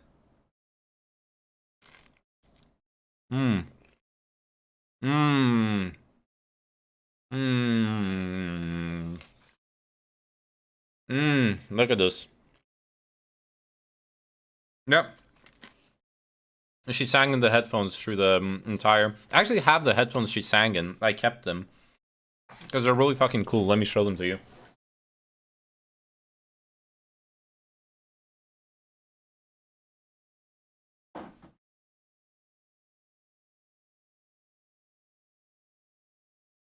Those are some, like, old 60s or 70s headphones. I don't remember the exact year. Nuggies? Yep, I'm eating nuggies. Dynamic. Okay, let me show the other side. It'll be... This is a dynamic receiver by Elega, made in Japan, number 3. So the thing is, we were rehearsing in an artistic squat, where they just had like an art installation right next to right next to where we were rehearsing, and those headphones fell off of the art installation, so we used them for the rehearsal, and then we kept coming back every day for a week to rehearse. We had a concert at the end of the week, and at the end of the week, I honestly like saw them. I was like, you know what, I'm gonna take them. Like no one touched them. No one put them back into the art installation. I was like, they don't care about them. I care about them. I love them. They're horrible. The sound is shitty. They're heavy. They like squeeze your head. My advanced but I fucking yoinked them absolutely. Like Rata, thanks for the follow. Thank you so much. My enemy's arguments. Holy shit! I just saw that headphone in the corner of my eye during my meeting and thought it was some cock and ball torture device. It sort of is. It's a head torture device, honestly. The main problem was the pads. The pads were fucking scuffed. The pads were completely torn apart. So I decided to do a scuff sewing experiment, like use pads from another broken headphone to like have pads again, but they're really uncomfortable. I would need to redo the entire pads in order to make them wearable in the first place. And even then, sewing experiment, not sewing experiment, yeah, sewing. And even then, they're just so fucking heavy.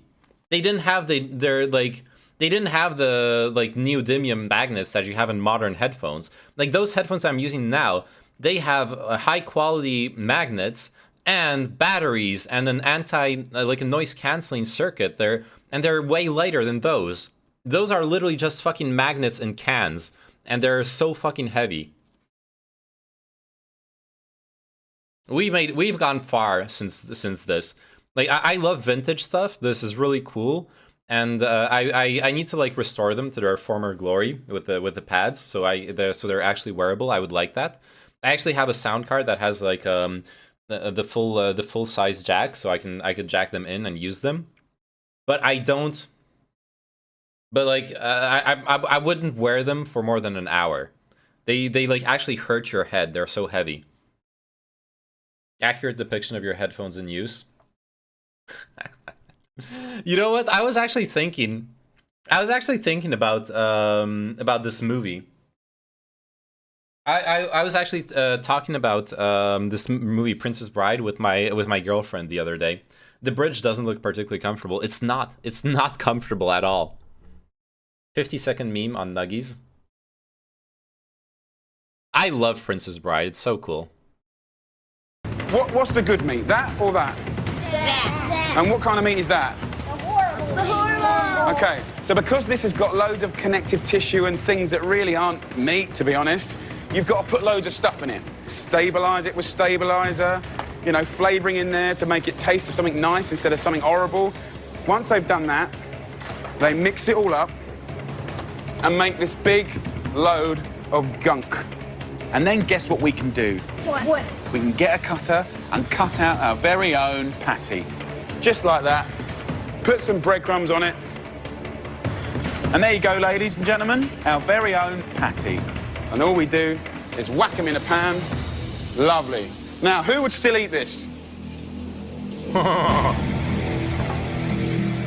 Everyone. Of course. Who fucking cares? Food is disgusting. Give us chicken nuggies, exactly. My nuggies, but people happy.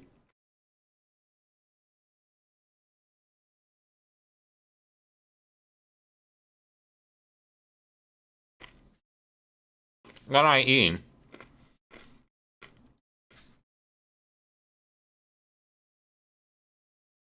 I'm eating fried chicken. Basically nuggies. Except it's not ground chicken. Hot sauce all over them. Some chives. Those must be cold by now. They're room temperature now, yeah. Because I've been talking a lot. What is that? Dude, this is so fucking good. The hot sauce is delicious. The batter is so fucking crunchy. Perfect texture. The cooking inside, let me show you. Let me bite in. Show you what's up here.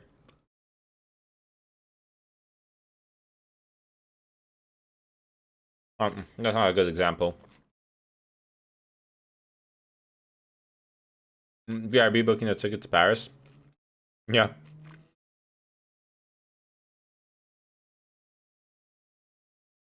Look at this. Beautiful. That didn't improve your case. I don't care. Look at this.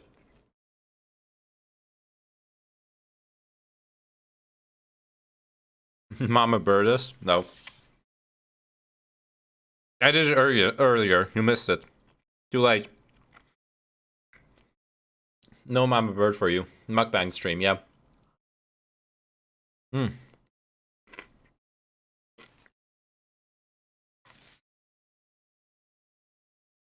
Alright. And with this, because this is like heavy. To lighten it up, I got some edamame. Edamame beans with some pickled onion and pickles. Go with it.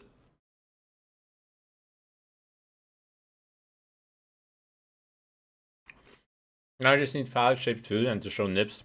It can be like Adriana Chechik. Yep, I do. Man.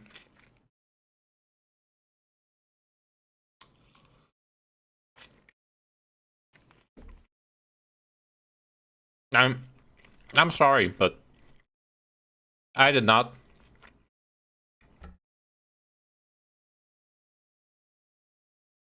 find her stream interesting earlier when I tuned into it. Like, I'm sure she's a great porn actress, but she looked fucking blasted. Her energy was weird. SGG's very own mukbang caucus streamer, exactly. Alright, let me switch to just chatting, because I'm no longer doing technology.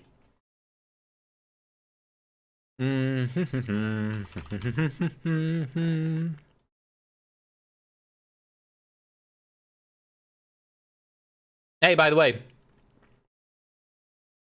Bukra / exploded knees.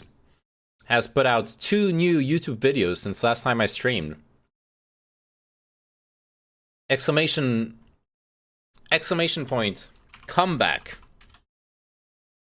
Exclamation point, wait, what's the other one? Winning. Check them out. New YouTube videos on my YouTube channel. You can subscribe to it too. Poggers. Alright, should we watch the Beef Wellington or Epic Math Duel? I'm clicking on the Beef Wellington. Wait, fuck. I need to just make sure of one thing. I need to make sure that I do not end up messing up my channel with another copyright strike. So I gotta open up my stream.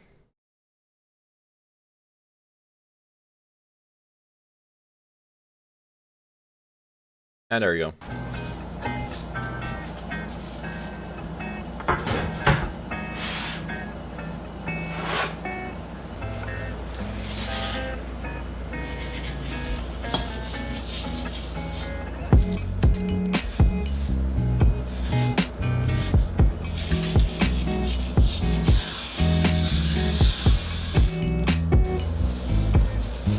Is he just rubbing it?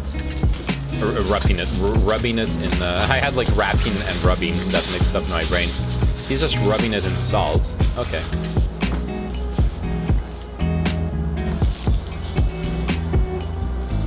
Pretty cool.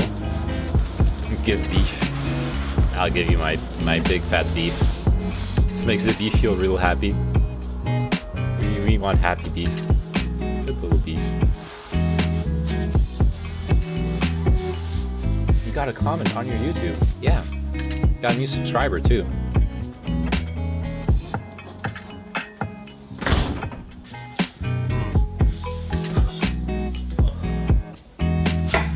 Shallots? I love shallots. Shallots are underrated. People always go for the onions, but shallots, dude. Shallots are special.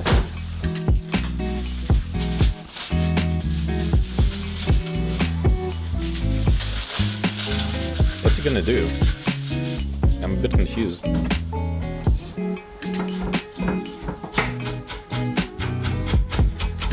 Wait, what did he just do? Oh, he put the saran wrap over his face to stop crying. Oh god. Mushrooms.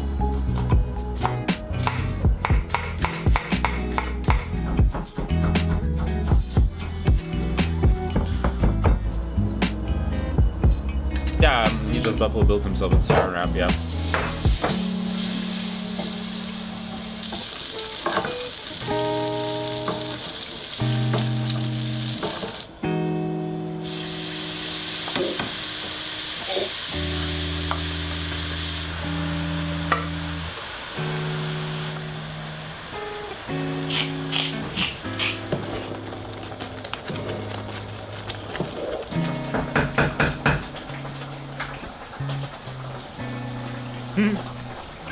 He's a weeb. He watches Attack on Titan. There you go.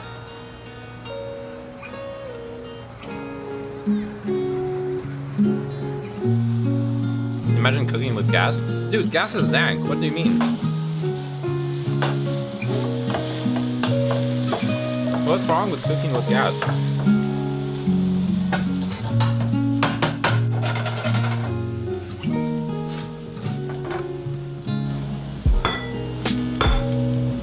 What?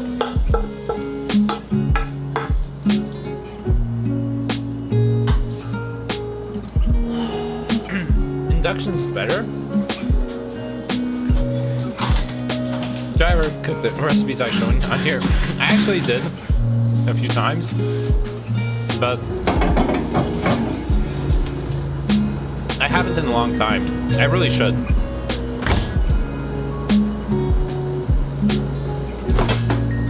I really should schedule a cooking stream, honestly.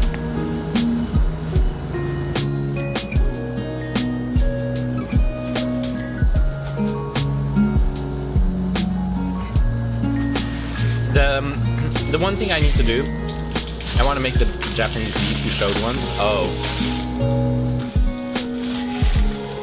like on the hot table thing. Yeah, that was dank.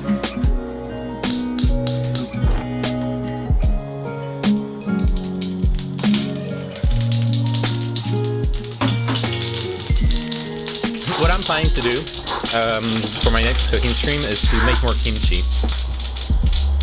I need more kimchi. My oil yells at me sometimes too. Oil is very angry in general.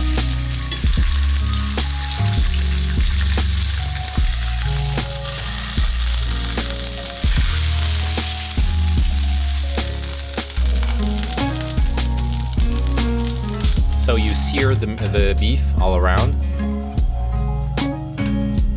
in order to have the juices stay inside. Coated in mustard. Looks good. There's a ladybug with a broken wing on my windowsill. Oh, that's sad. I like ladybugs. I actually was bitten by a ladybug the other day. Happy little beef. Is this vegan? Yes, this is vegan beef. No, I was going... Oil cooking always reminds me of the idiots that drop frozen turkeys into deep fat fryers every Thanksgiving. Yeah, I know, Jing, like setting their house on fire.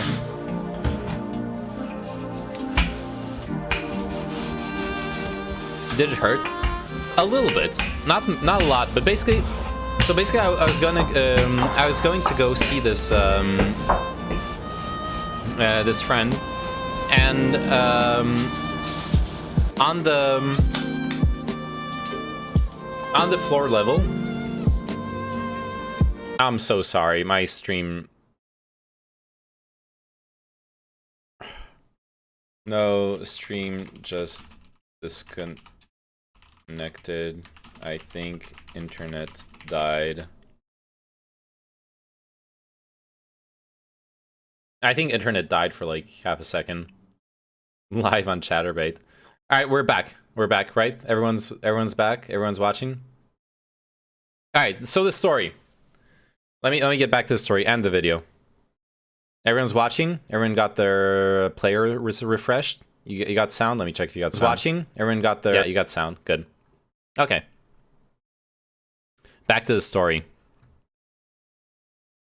Oh yeah, let me post in Twitch chat. We're back. Just to make sure. Okay, everyone's on the same page. So this little ladybug was like crawling all the way up and down my arm. Little yellow ladybug. Yeah, I'm sure you've seen those yellow ladybugs as well. My friend hadn't ever seen a yellow ladybug, but I've seen them before. I think they're cool. And so I end up walking. I end up walking all the way up to her apartment with the yellow ladybug just crawling on my arm, chilling, and on my fingers. And so I go in. We start chatting and stuff, and the ladybug's like still there. And the ladybug decides to like bite me on my arm. I literally could see the like little red mark. And you have to know, ladybugs are actually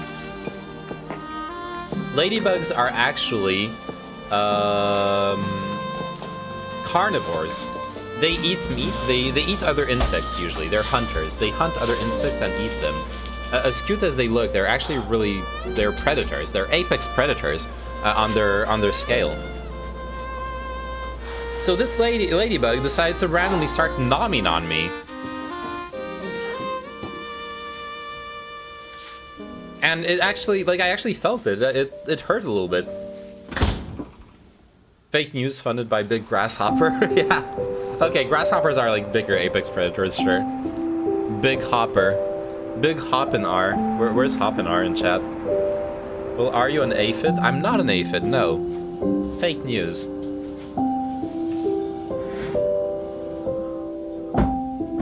I'm not an aphid. I do not deserve to be bitten.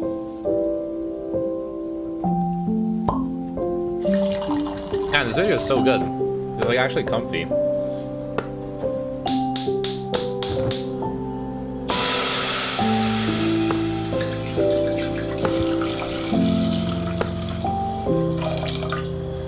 wine sauce.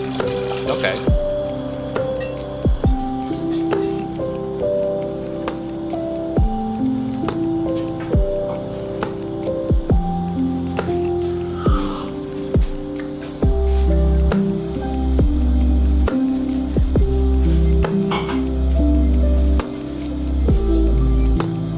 Oh, you can see his nips.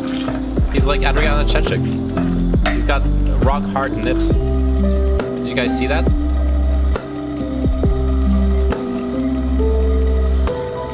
I think it's important to look at his nips. Don't honk me. You know what I'm talking about. You know very well what I'm talking about.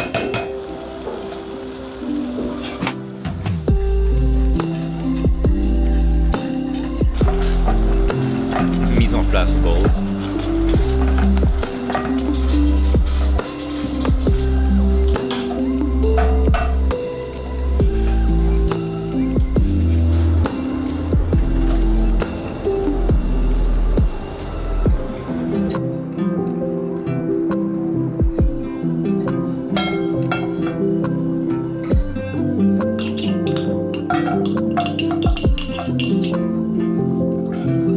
Butter?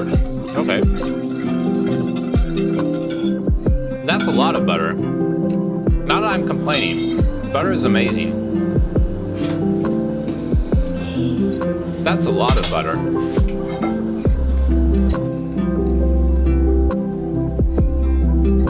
The production is much better than this video has any right to be. I agree. The production on this video is actually amazing. This just in, Frenchman says butter is amazing. Don't apologize, it's true. Frenchman does say butter is amazing. And I will say it. Did you know there's actually a lot of an internecine warfare in France about what butter is better? If you talk to people from Brittany, salted butter is the best. Salted butter is supposed to be the fucking best thing ever for them. They like never use unsalted butter. And the rest of us, we just use normal butter mostly.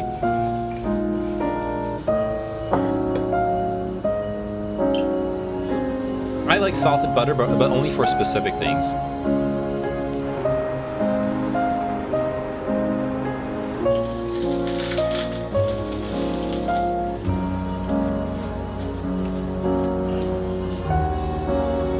I mean, I like salted butter on bread, but not in baking, you know? Yeah, yeah. Well, you need to be able to control the amount of salt in what you're doing. Garlic butter is amazing, yeah.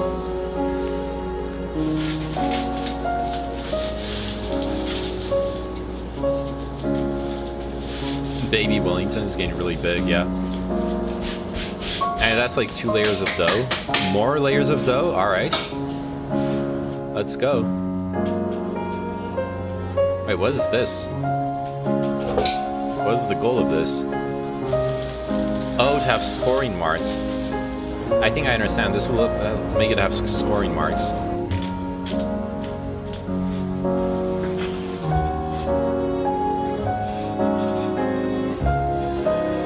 Oh, no, it's like this. I see. It's a net. It's a fish net, beef Wellington.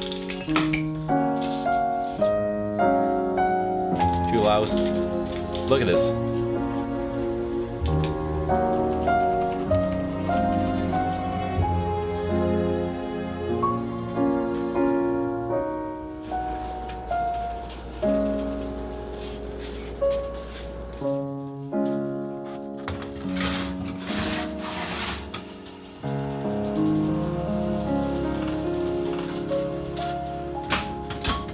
Literally this. What the fuck? Oh, here we go. What? Oh my god, this website is so scuffed. Yes. There you go. Literally this is the beef Wellington.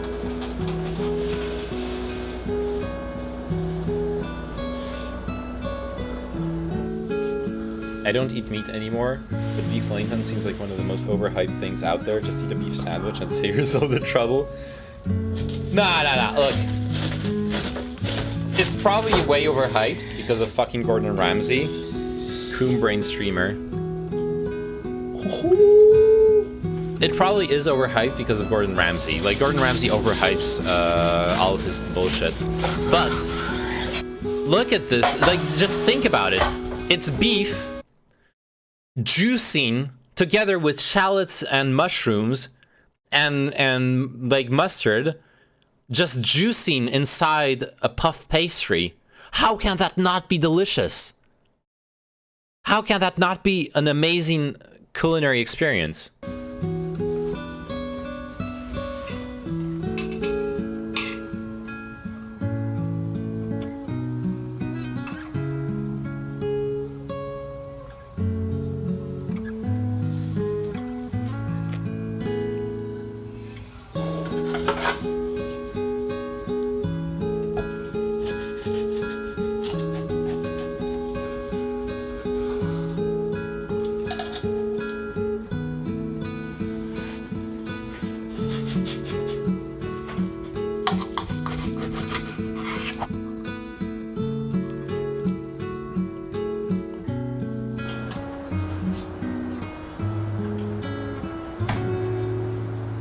He's right, taking your time to make food makes it taste better. This is beautiful.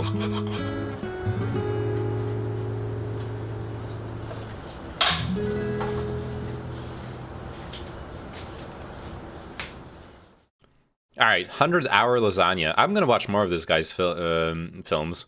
Yeah, films. Videos. They're really good. Like you said, the production on them is amazing.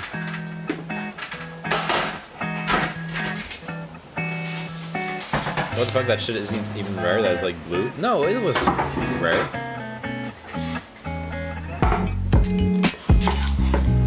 I'm gonna go make and eat dinner, but then AoE 4? Yeah, sure. Let's do some AoE 4 after eating. I'm down.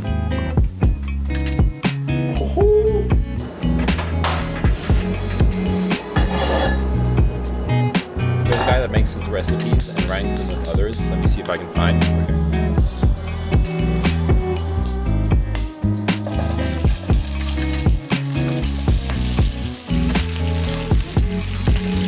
Short ribs.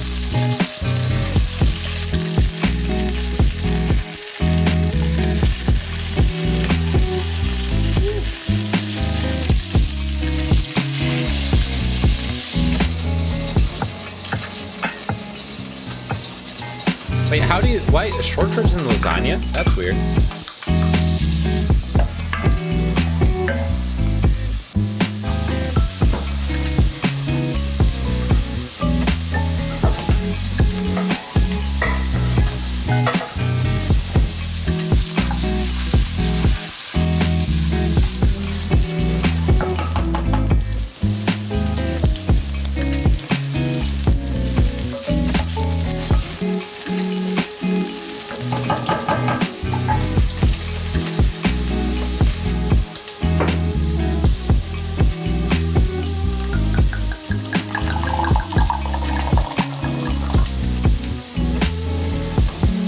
That actually makes me want to drink wine.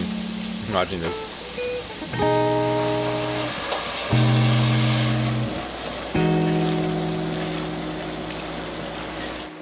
I haven't drank wine in a long time. Well, I did drink wine at the last IRL stream, but I haven't drank wine regularly in a long time.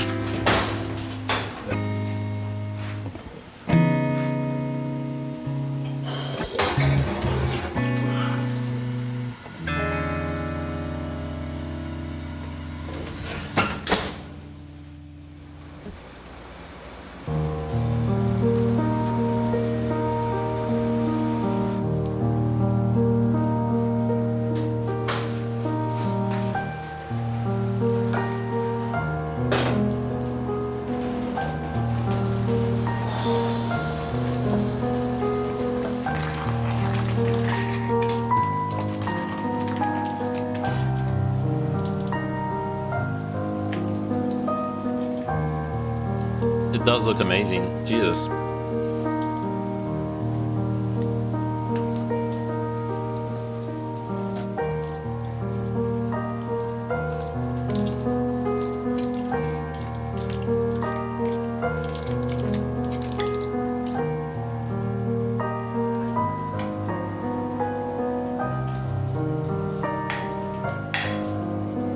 it's good for you. I love the little comments he made. I know it's weird, but I like talking to my food.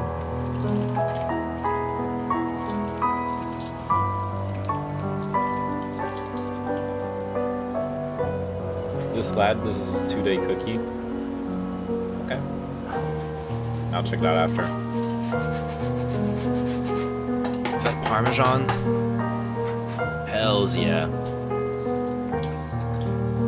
I'm trying, oh, that's Pecorino. Okay. Why the weird ASMR? That's not how food sounds. That's literally how food sounds. What are you saying?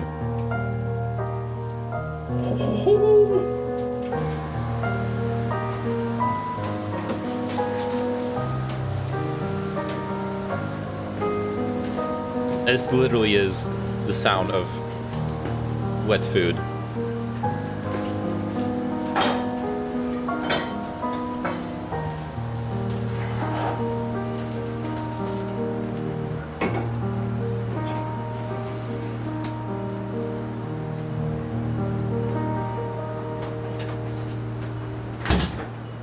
Okay.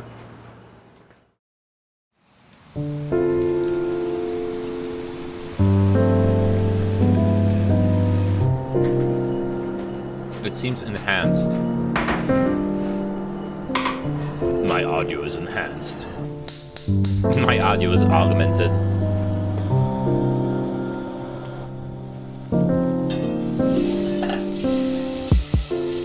Cheese sauce, nice. Clarifying the butter, cool. Flour, cool. Milk, okay.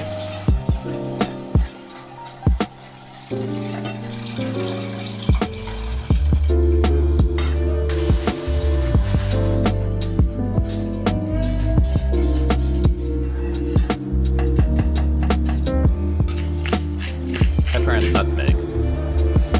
Good choices.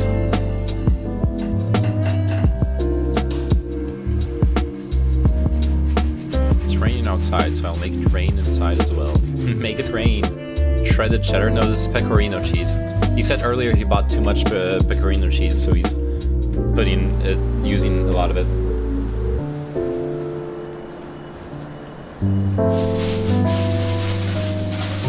The sauce also gets a long flavor nap. Cool.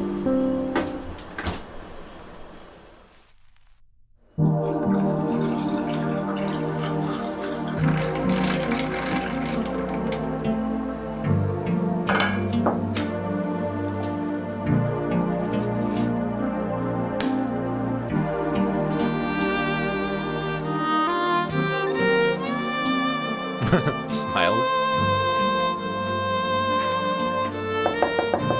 I wish I knew what to do with egg whites. I literally never know what to do with egg whites. Anyone has suggestions? But yolk is amazing. Yolk is always good.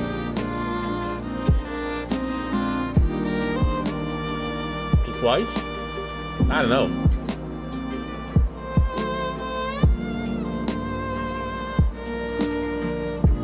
Macarons,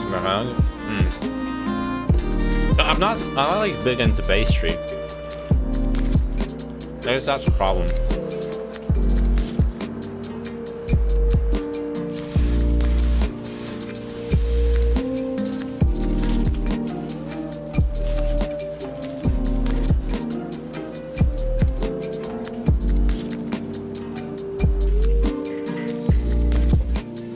Drink them raw? What the fuck? No.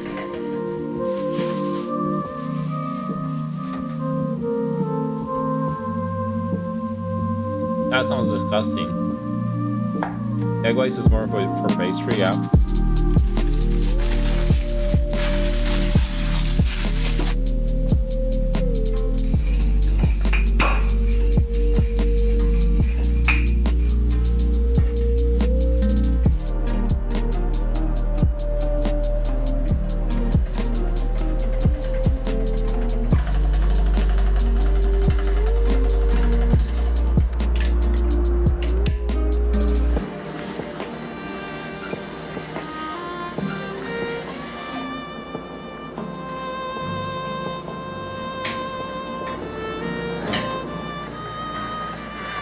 nice. It is a pretty color.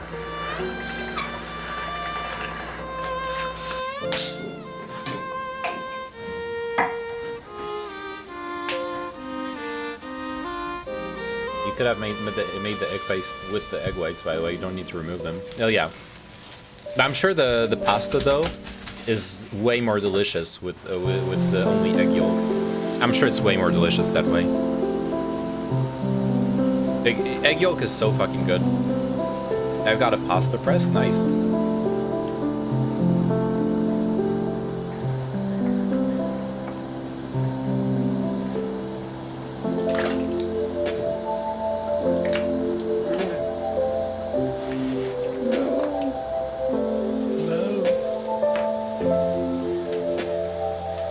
Lasagna time, Pog. Yep. I think they wanted to stay in the tub longer. They did. Okay, he warms up both sauces.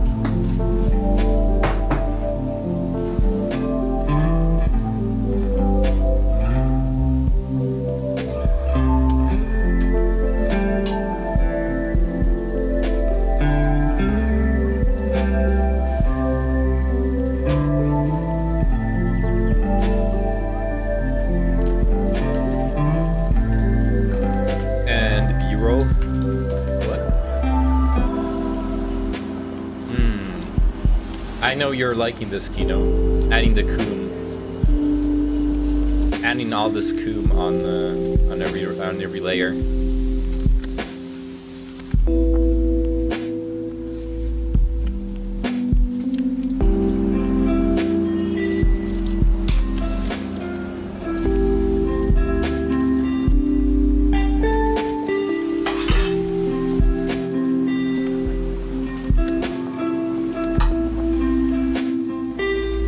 Lots of coom on top.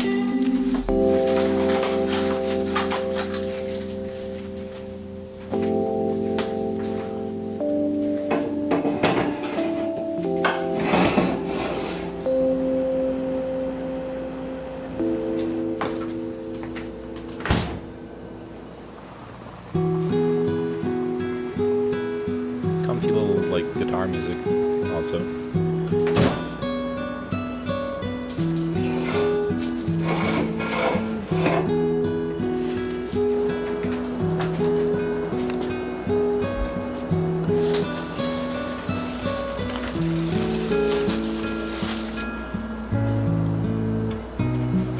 There's no such thing as too much cheese, absolutely. Watch these Godman lasagna, okay.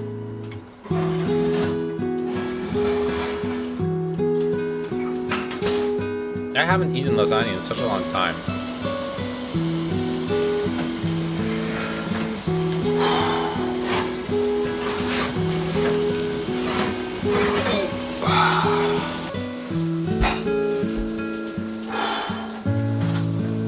The burnt edges are perfect. Well, they're a bit burnt, but they're okay. They're okay because they're fucking crispy. I love crispy.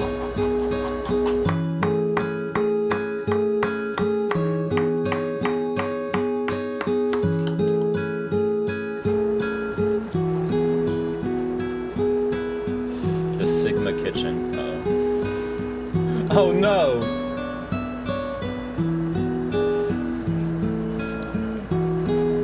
What the fuck happened here? Jesus Christ. What a sad sight.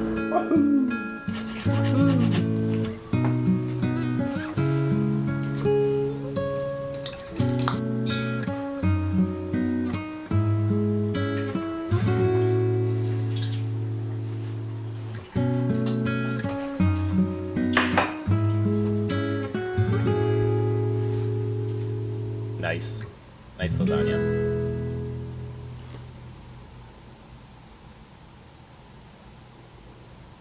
Chef Steps 24 layer lasagna. Okay, let's watch them in order because this is like the second video you sent me. The first one First one was this 2 minute versus 2 hours versus 2-day cookies. Getting hot in here, as if the summer temperatures weren't enough. But welcome back to the channel, guys. So this week on the Instagram poll, I was really hoping for a Bon Appetit recipe to win. Quite frankly, I was shocked that another tasty cookie recipe ended up winning over a gourmet makes video. Like, I was stunned. Regardless, that is what you guys chose, so we are here doing the 2 minute, 2 hour, and 2-day cookies. I already have my suspicions and like snap judgments, but I'm not gonna say anything until after I prepare them all. So let's get right into it. So first up on the itinerary today are the 2 minute cookies. These are more simple than, say, a mug cookie even. So for them, I grabbed some flour and vanilla extract, brown sugar, kosher salt, chocolate chips, eggs, and butter. So this one's a pretty standard chocolate chip cookie recipe. Maybe the fact that it doesn't have any white sugar in it is a little bit interesting. But you are gonna cook this just on a normal plate on some parchment paper. I didn't even bother to grease this, to be honest with you. And after about 80 or 90 seconds in the microwave, this was done. It does have kind of a weird surface texture, but it does smell amazing. So I'm gonna set it to the side for now and work on recipe number 2. That's scuffed.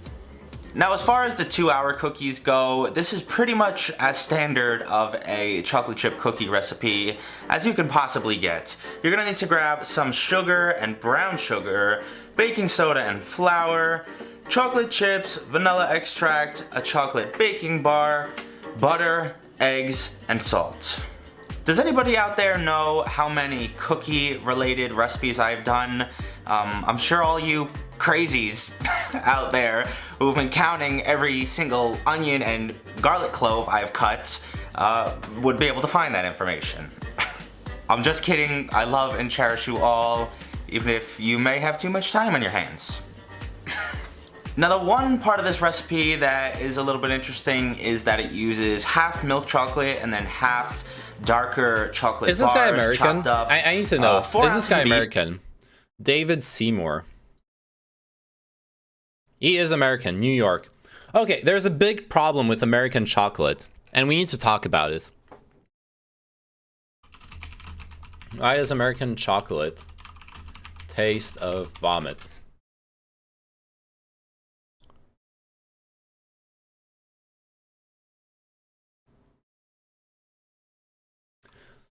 For some reason, and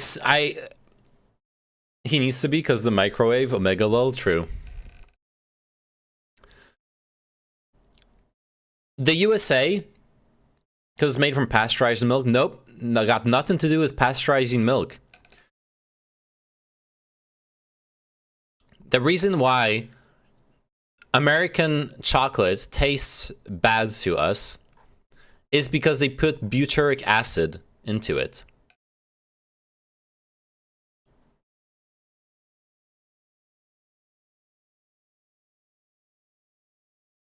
Hershey's puts milk through a process called controlled lipolysis. This breaks down the fatty acid in the milk and produces butyric acid, the chemical that gives vomit its very distinctive smell and acrid taste.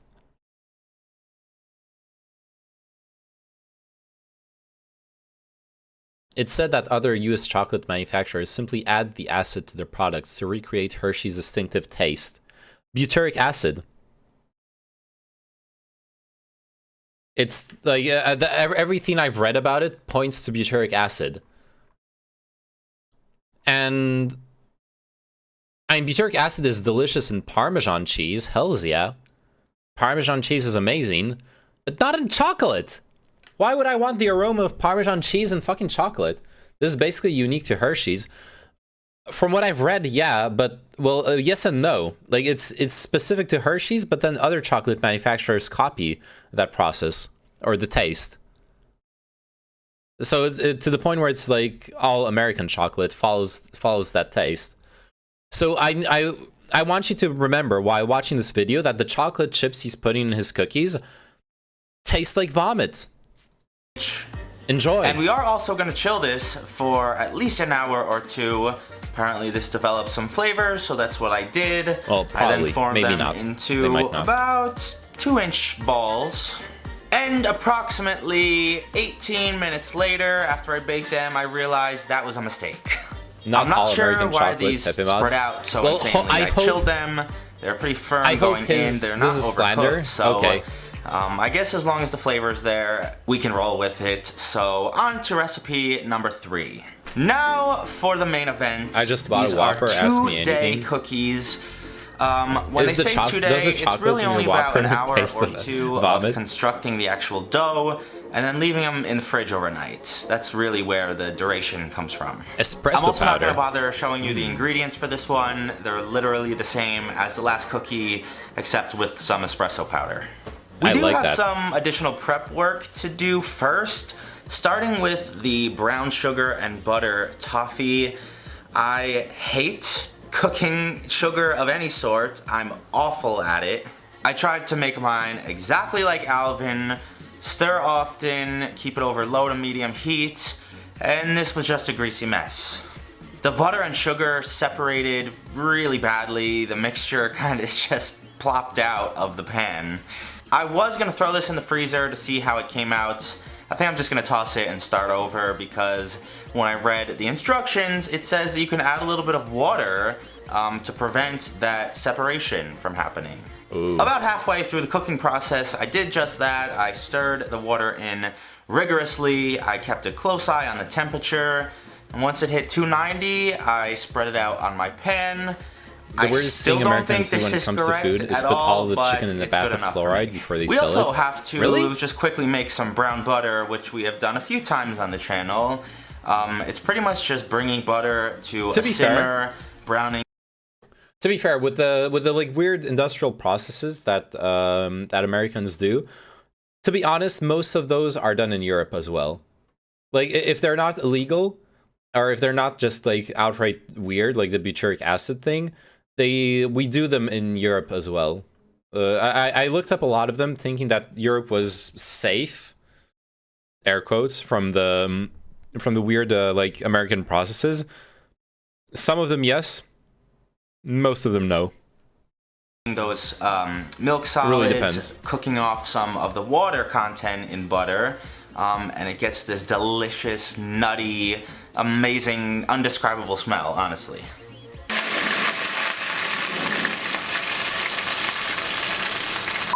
And this has not happened to me in a while, but my old piece of junk T3i Canon camera ran out of battery when I was combining the first ingredients, and when it does that, it deletes the video that it was recording. Nice. So we'll pick it up right here. I combined my eggs and vanilla extract in a separate bowl, added it to my brown butter and sugars and everything else. I'm also gonna very gently fold in my flour, just like I would do with brownies. This is to prevent them from becoming really cakey and glutinous. We're not making bread, we're making cookies. I also chopped up a bar of my dark chocolate, tossed that in, and then got out all my frustrations on my camera, my SD card that I lost with the iron video footage, and pretty much everything else that has been ticking me off in life. I love the look of that I folded toffee. both of those Looks in delicious. to finish off my dough, and I'm gonna take the liberty to make my dough balls a little bit smaller than Alvin did. He made pretty much baseball-sized cookies, and based on the last ones I made, I don't want to do that. I'm gonna make mine a little bit smaller. I do think the extra time in the fridge will help them not spread out so crazily. And with that, I popped them in the fridge overnight. And as I was coming back to these the next morning to cook them, I realized it was only about 10 or 11 hours that they were in the fridge. So it's much less a 48-hour video and more like a 12-hour recipe. Definitely won't make as good of a title and thumbnail, so for monetization's sake, we'll just call them a 2-day cookie. Now I'm sure this is gonna throw some of you into hysterics in the comments, but I had to put these in the microwave because I made these two yesterday. So it wouldn't be fair if this was warm and these two were cold because they're a day old already. And frankly, this one was made in the microwave in about a minute. Just So, heat it up. It's already Oh at my a God, disadvantage. no, heat it up Although the normally. bottom looks pretty good. Hell yeah, microwave. As the entirety of the population watching this video right now can assume, it's not good. It's just weirdly like bready and like dry and kind of flavorless. It's weird. This is also the first chocolate chip cookie I've ever made with no leavening, or at least chemical leavening, because it does have eggs in it, but just skip that one. And now, time for The standard chicken cookie, is something that was lobbied or in should and I doesn't say have a any standard purpose. It's pancake. supposed to clean the chicken. Even a but day that doesn't later, work. I still don't know what has happened to these. Hey, he should have that warmed it up like in a cross-section pan probably or looks something. great, I don't though. know. Or you know what the Chad move would have been? The Chad move would have been to start by working on the 2-day cookies, and then by the time the slow cookies are getting ready, then you do the 2-hour cookies, and then 2 minutes before you do the microwave cookies. That way you actually have everything lining up. These are great. Torch the cookie, As yeah. thin as this is, Pull out a blowtorch. oh boy, it still has a clear line where the pockets of molten chocolate start and the normal cookie ends. Lining You can ahead. never go wrong with a cookie Not like trusting this. microwaves. I could eat bet this your every Wi-Fi day. didn't work because You of want all a the bite? shungite in your Here, apartment. open up. Yes. This one gets a very solid Exactly. 8.3 out of 10. I forgot to rate the microwave. That one gets like a 4.2 or something. And here is the main event. Right off the bat, I noticed even as I was lifting them off the cookie tray, these things got some weight to them. Always gotta get the cross section, see how we do. Oh no. I'm just dropping cookies and chocolate all over my floor at this point. Cheers.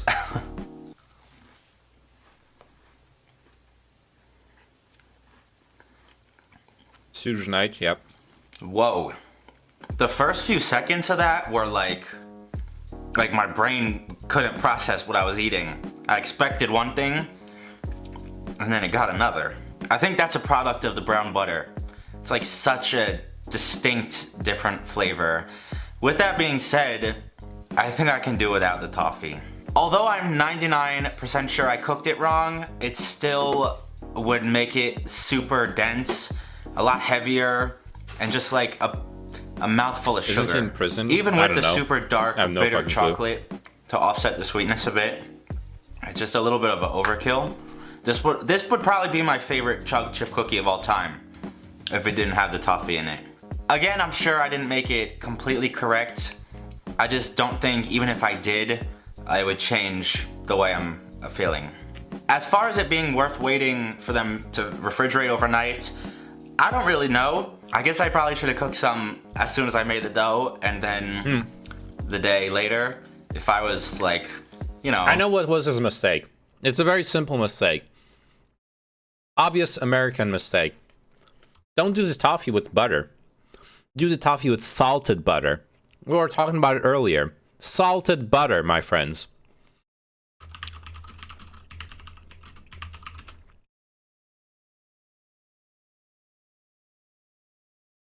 Le caramel au beurre salé.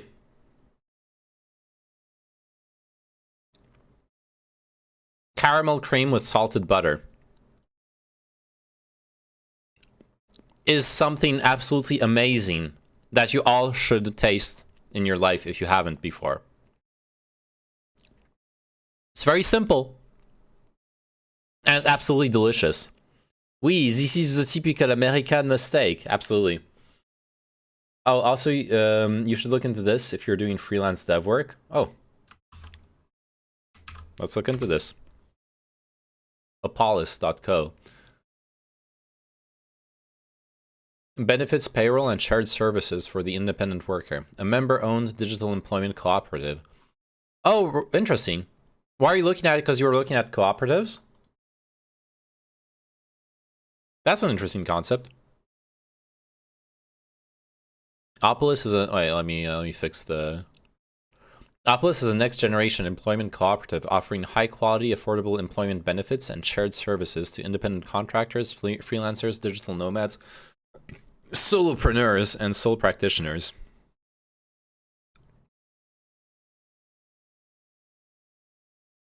Oh. Tokenized rewards, choice of currency. Now offering Bitcoin, Ethereum, DAI, USDC, or USDT. Interesting. I should read about this. A reviewer of food who did this for a living, maybe I would think of that. If this had no toffee in it, it would be like a 9.8 something. But as they stand right now, it's gotta be like a 9.1 or 2. Hope you guys enjoyed today's video. If you did, leave me a big like. Follow me on Instagram and Twitter. I feel like I say this every single week, but DVR coming soon. It just keeps getting pushed back. Number 173. Kino, are you seeing this? SCP-173 is following us. What the fuck?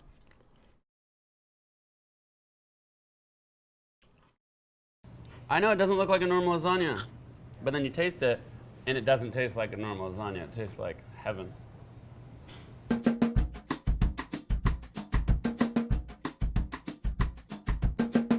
I don't know why people put so many like vegetables and wetness in their lasagna. To me, lasagna is still a pasta dish, and it should be a lot of delicious pasta.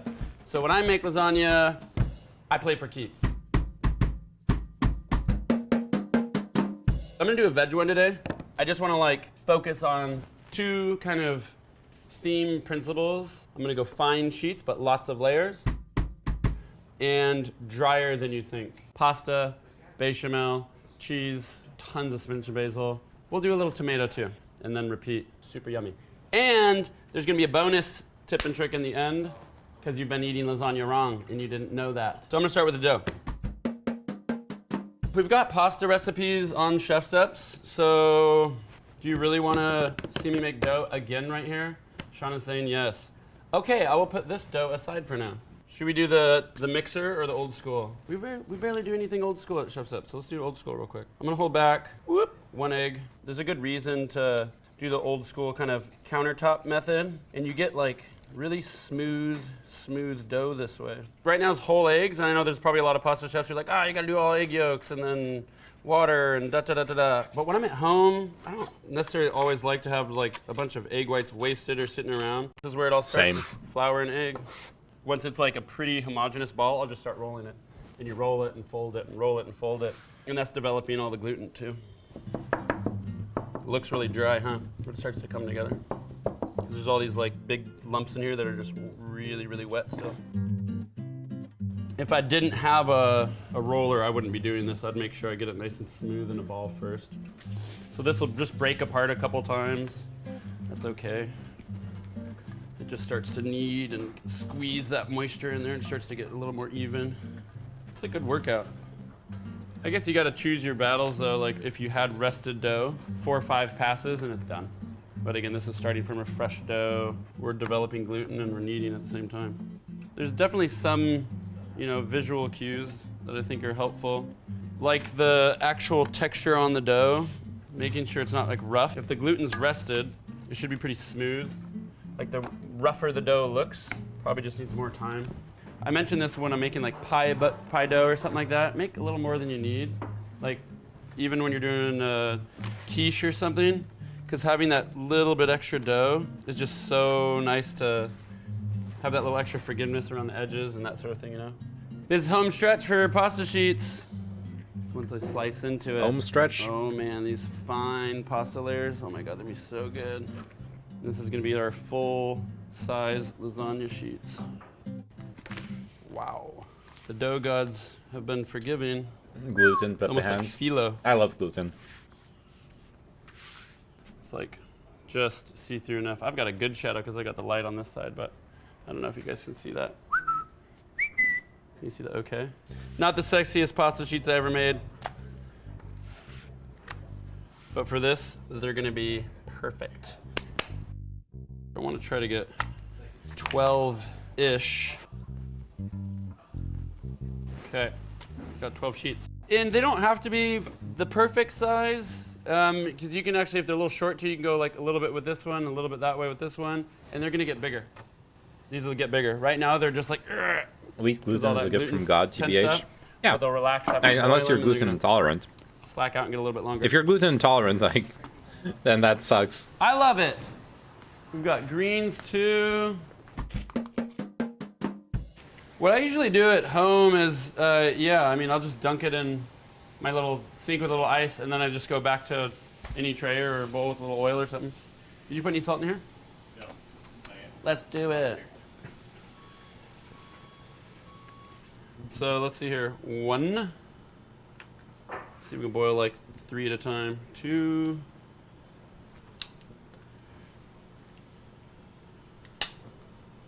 3. So because these are so thin, they don't need a lot of time to boil. Literally 60 seconds or something like that. This pasta is like so on the edge of dry that it's like, thank God put me in that water. You can see it changing. Intolerant and it sucks. I just never realized how wonderful it is until after I went The only gluten other free thing I'll about do 12 over years here, ago. because I have the water going, is I'm Damn, gonna blanch that all the sucks. greens. We'll go from like all this spinach to like, There's a lot of delicious gluten-free food. so rather than having like sit in here a long time, just take the heat off of it. I just remembered Alton Brown has something similar-ish, but done in an electric slow cooker. Okay. So good. Smell it. You can just throw this in the lasagna as is, but if you do, it's just gonna go black on you. Well, you blanch all sorts of things for different reasons. I'm blanching this basil to basically destroy or kill all these enzymes that are natural and alive, that want to basically eat up all the good stuff, all these good aroma compounds in here. Say you have like an apple and you drop it and then it goes brown, but if you blanch the apple or cook it, you can't bruise it anymore. It'll never do that. Because when you drop it, you're breaking open these cells that get exposed to all these enzymes that start to naturally I have never heard decompose about that. really Blanching quickly. basil. People say eat your greens. I'm like, Interesting. we're gonna put all this into one lasagna. We're compressing it too, so I can get more spinach in the lasagna. But I'm also doing the same thing, killing those enzymes so it stays like nice and Never bright mind, and spinach. spinachy the whole time. Okay. That's a lot of nutrient. I thought it was basil. Spinach. Okay, that makes sense. Whoa, dude, it's a lasagna party.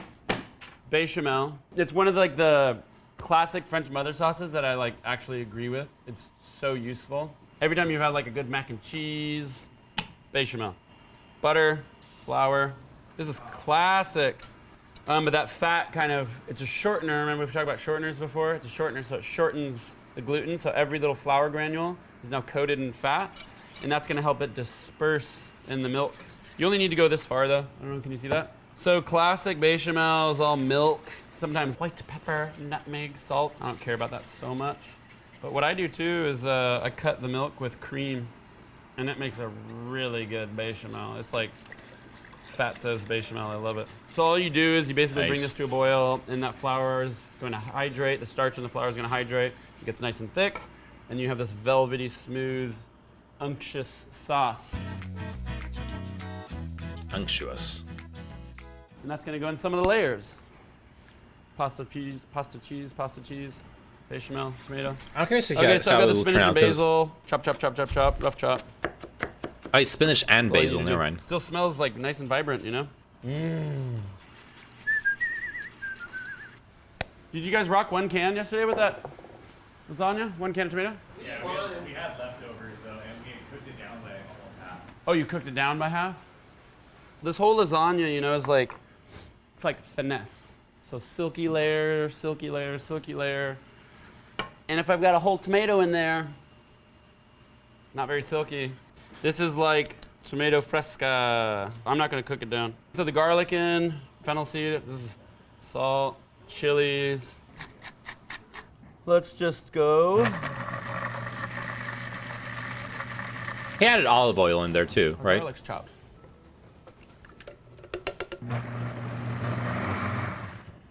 Our sauce is ready. We are cruising. That was fast. Okay, let's see here. I feel like we're missing something. Cheese. Cheese. Cheese! One of the things that I learned early on working in, like when I was a kid, working in these Italian restaurants, was like, I really didn't see any restaurants grating cheese. You know, sometimes the servers would grate cheese, like at the table, but in the back, we were grinding it. You just get a different texture. I really, really like the texture you get. So, I've got mozzarella, I've got Parmesan. Just gonna run it through like the little KitchenAid grinder. Let's see, I don't even know if this thing can actually do Parmesan, but we'll find out. Oh, easy. Look at that, got that grind on that mozzarella. You know, you can buy a bag of grated cheese already.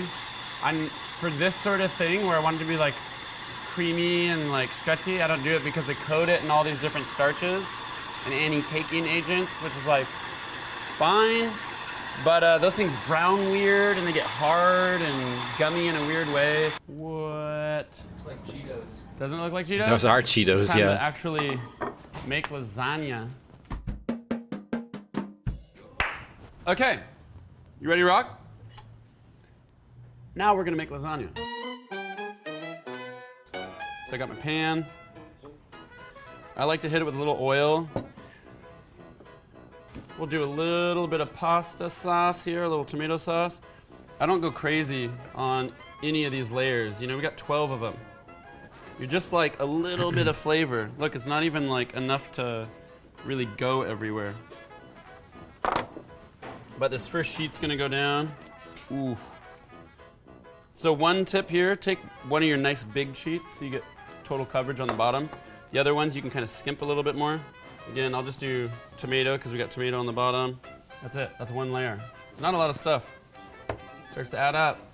This is why it's so good. So we do bechamel. Holy smokes. Oof. I used to think it was crazy that I saw people putting bechamel in lasagna when I first learned how to make it. Then I had years and years of lasagna with no bechamel, and I'm like, why does all this lasagna just kind of meh? Then I went back to the bechamel. Game changer. So I've got red. It really white, is. You can't be making lasagna So without I'm gonna take bechamel. about I a think that's So I'm gonna blasphemy. do 3 layers of this. A third of the green layer. That green creamy stuff. sauce in I'm there. just gonna go straight to the next layer. Absolutely. So just FYI, this thing's gonna be like up here when we're done. But when it cooks, it'll slowly sink down a bit. So don't fret that it's starting to get a little bit crazy. Okay, I've got all the layers. And now you just rinse and repeat. I know this is exactly how they I'm make gonna make them this come winter. at Nice. Costa. 'Cause they just put so much love into their lasagna. So all I'm doing But here with again is just mushrooms. like, if you've ever Yeah, you made can ravioli, do you wanna mushrooms get in the there. air out, because then you can puff up and souffle while you're boiling it and then pop. That can happen with the lasagna. I think I prefer this recipe though.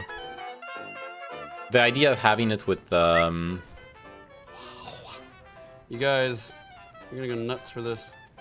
This is it. like the Last one, green, that's the 12 green and layers. red, green, You know, white, if and I red, the count Italian filling, flag, we're at like 24 layers, kind of. and some ramen those stock. on Because top. I had a hella chicken bones saved up. This is gonna go in the Ramen oven stock and just lasagna? like What? this. Where are you gonna put it? Seems crazy. It's gonna spill a little bit. It's gonna drip, but there's gonna be so many fine layers, and when you cut into it, you're gonna be like, "This is insane. It's so good." That's your lasagna. Let's bake it. Just wait for the end. Okay. I don't see how I ramen gotta get stock a total weight on this bad boy. goes in That's there. heavy. Dude, this is why I like those fine layers like this. These guys, look at even some of them are puffy and souffled. That's so good. So this lasagna's done. It's got all the layers. It's nice and roasty. You can dig into it right now because it's ready. But we're not going to do that. What I'm gonna do is pop it in the fridge, let it chill out, slice it, and sear it for maximum flavor. We took a stab at one yesterday. Sear it? Just to drive home the point. What the fuck? Ba, ba, ba, ba, ba, ba, ba, ba. What the fuck is he gonna do? No, separate Holy ramen stock to make smokes. ramen, not That's in the pretty lasagna. nice looking. Okay, yeah, that makes This is more what you sense. get. The reason why I Yeah. like it like this is because from here, it's gonna go in a pan. Sear, crispy, crunchy. Oh my See what god. I mean? That's Wow, beautiful. baby. So good. Look at that. Oh You my feel those, god, like, that's crispy, fucking crunchy beautiful. seeds all embedded in there, too? Odin. Doesn't that look So good already. Holy cow. It's like a lasagna steak. Why does no one do that? Why does no one sear it in the pan like that? Dark, crunchy side, and you're just gonna cut right into it. It's gonna be ooey gooey on the inside. It's.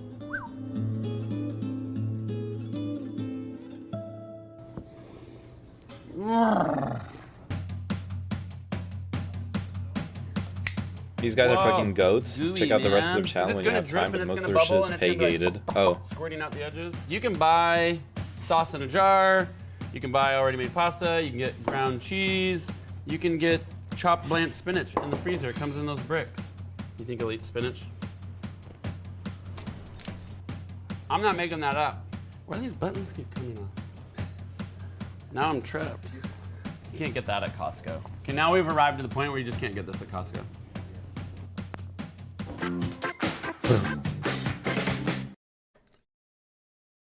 A stupid question, why not just up-res all the emotes automatically? Okay.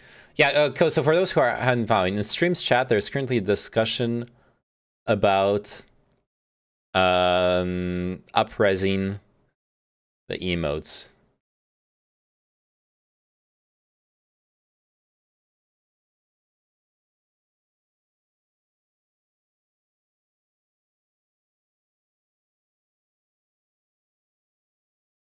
Honestly, I was thinking about maybe, like, because the neural network upscaling things can work well.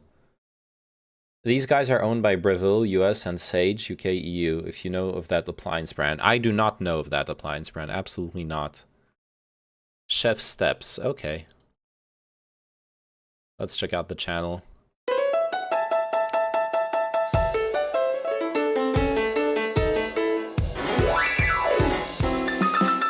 All right, here we are.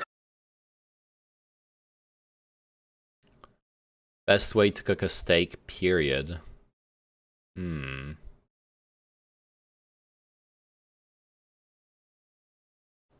How to make a great coffee with a mock pot. I need to watch this. I'm disappointed with my personal... I need to watch this because I'm disappointed with my personal coffee. I have this exact same type of pot, and I'm not very happy with what I end up making. All right, guys, let's make some coffee. Today, I'm super excited because we have our good friend, James Hoffman, who's an amazing coffee expert. He's gonna walk us through how to use one of the most common coffee gadgets, a mocha pot. And I actually first was making coffee on one of these back when I lived in France, and I had a tiny apartment, and I actually enjoyed them quite a bit. They're great. Maybe like me, you hated this thing for a long time, you bought it, used it once, you thought it was disgusting, you put it in the cupboard.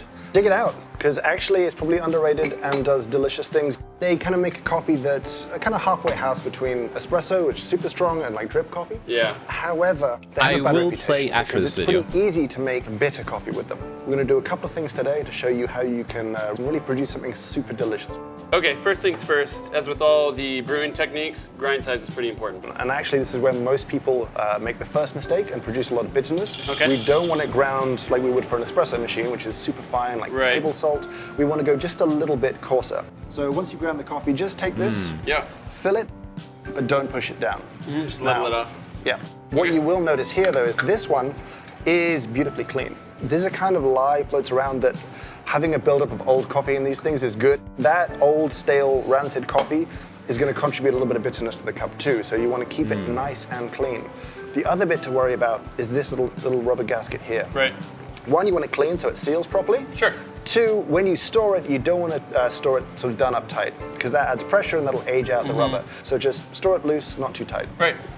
So what we're going to do now is we're going to start on the bottom with hot water. The downside of cold is that while you're heating your water, you're heating up your coffee too. I've always made mine with cold water. Right, and That heating makes up a lot the of coffee means sense. it's going to taste a little bit more bitter Yeah, when you do so. So hot water from a kettle, easiest way.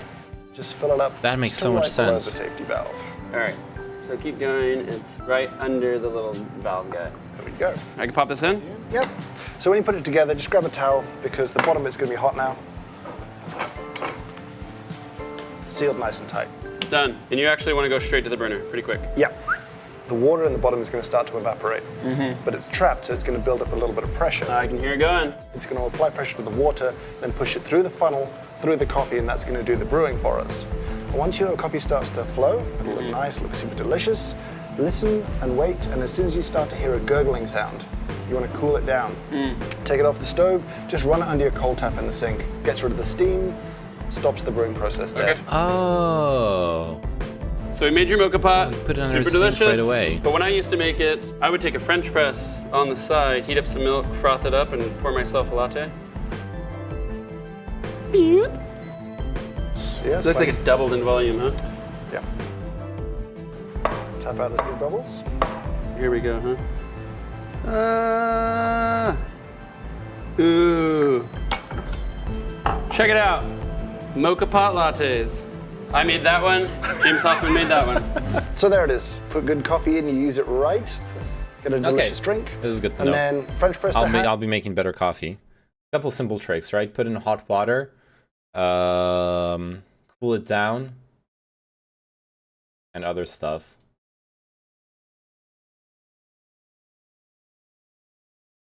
All right, let's start up Age of Empires. Age of Meme-pires. Let's go.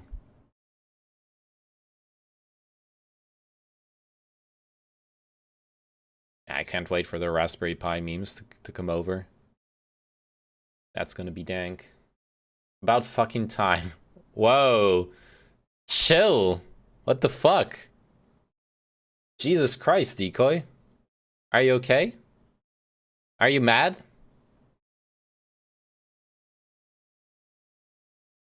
You wanna fight?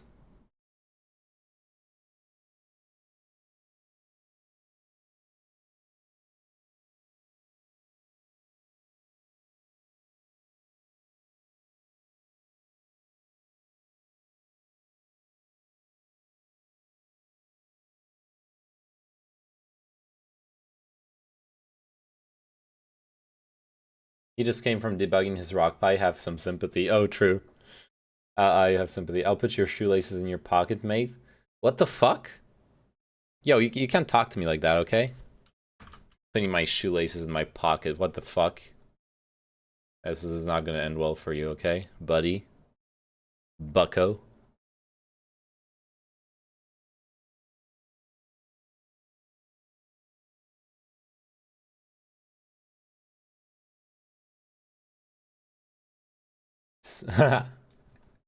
Sleeping in a Slavic household in winter would be like big true. A big true, Paula.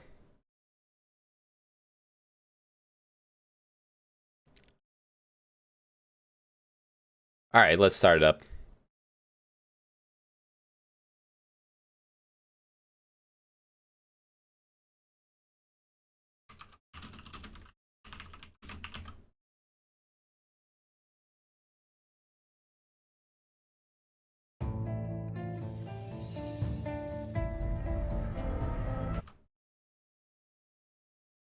Account sign-in failed. Action failed due to a server connection error. What? Please try again. Error What? code C00T01R1X1652, back button. Attempting to reconnect button. What? I'm having a similar error. Oh no, the servers are down. Oh no, we're not gonna play Age of Empires because the servers are down. What the fuck? That's what you get for having this accessibility shit on. More campaign time. Yeah, I guess we're playing the campaign. That's what's gonna happen. Micro shit, Pepe laugh. Cold withdrawal. Reconnect button. Reconnect button. Are they actually down? I'm gonna try full relog. Okay, I'll try Are that you as sure well. you will? Let's close Steam, start it up again.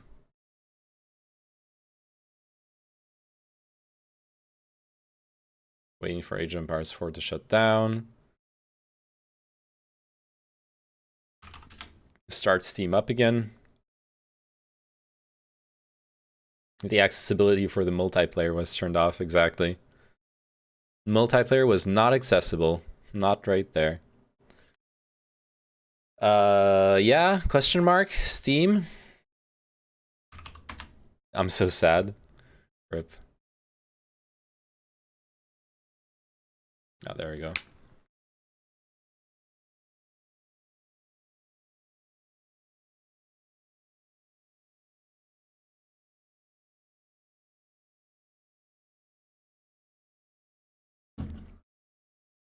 When Broccoli can't play AoE 4 and hits me up for StarCraft 2 instead. Where did that bring you? Account sign failed. Action failed Back due to to me. a server connection error. Please try again. Error code C00T01R1X1652656. Yeah, it's not working. It's not working. We're gonna just play the campaign for now. I wanted to progress in the campaign anyways, so I'm actually so confused. Like, mad streamers are playing it right now. Maybe not on European servers, right? We can take a look, see what's going on.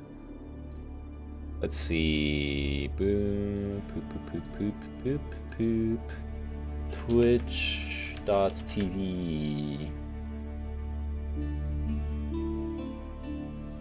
Grubby. Wait, no, Grubby's European. Grubby's European and he's playing Age of Empires 4.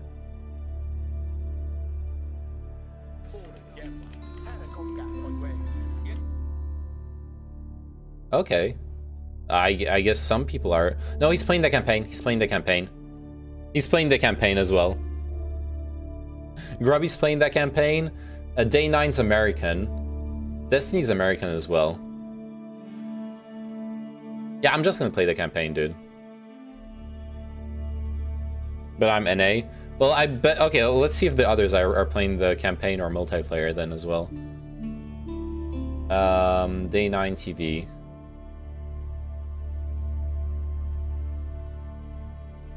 He is playing multiplayer. No, he's playing AI. He's playing AI.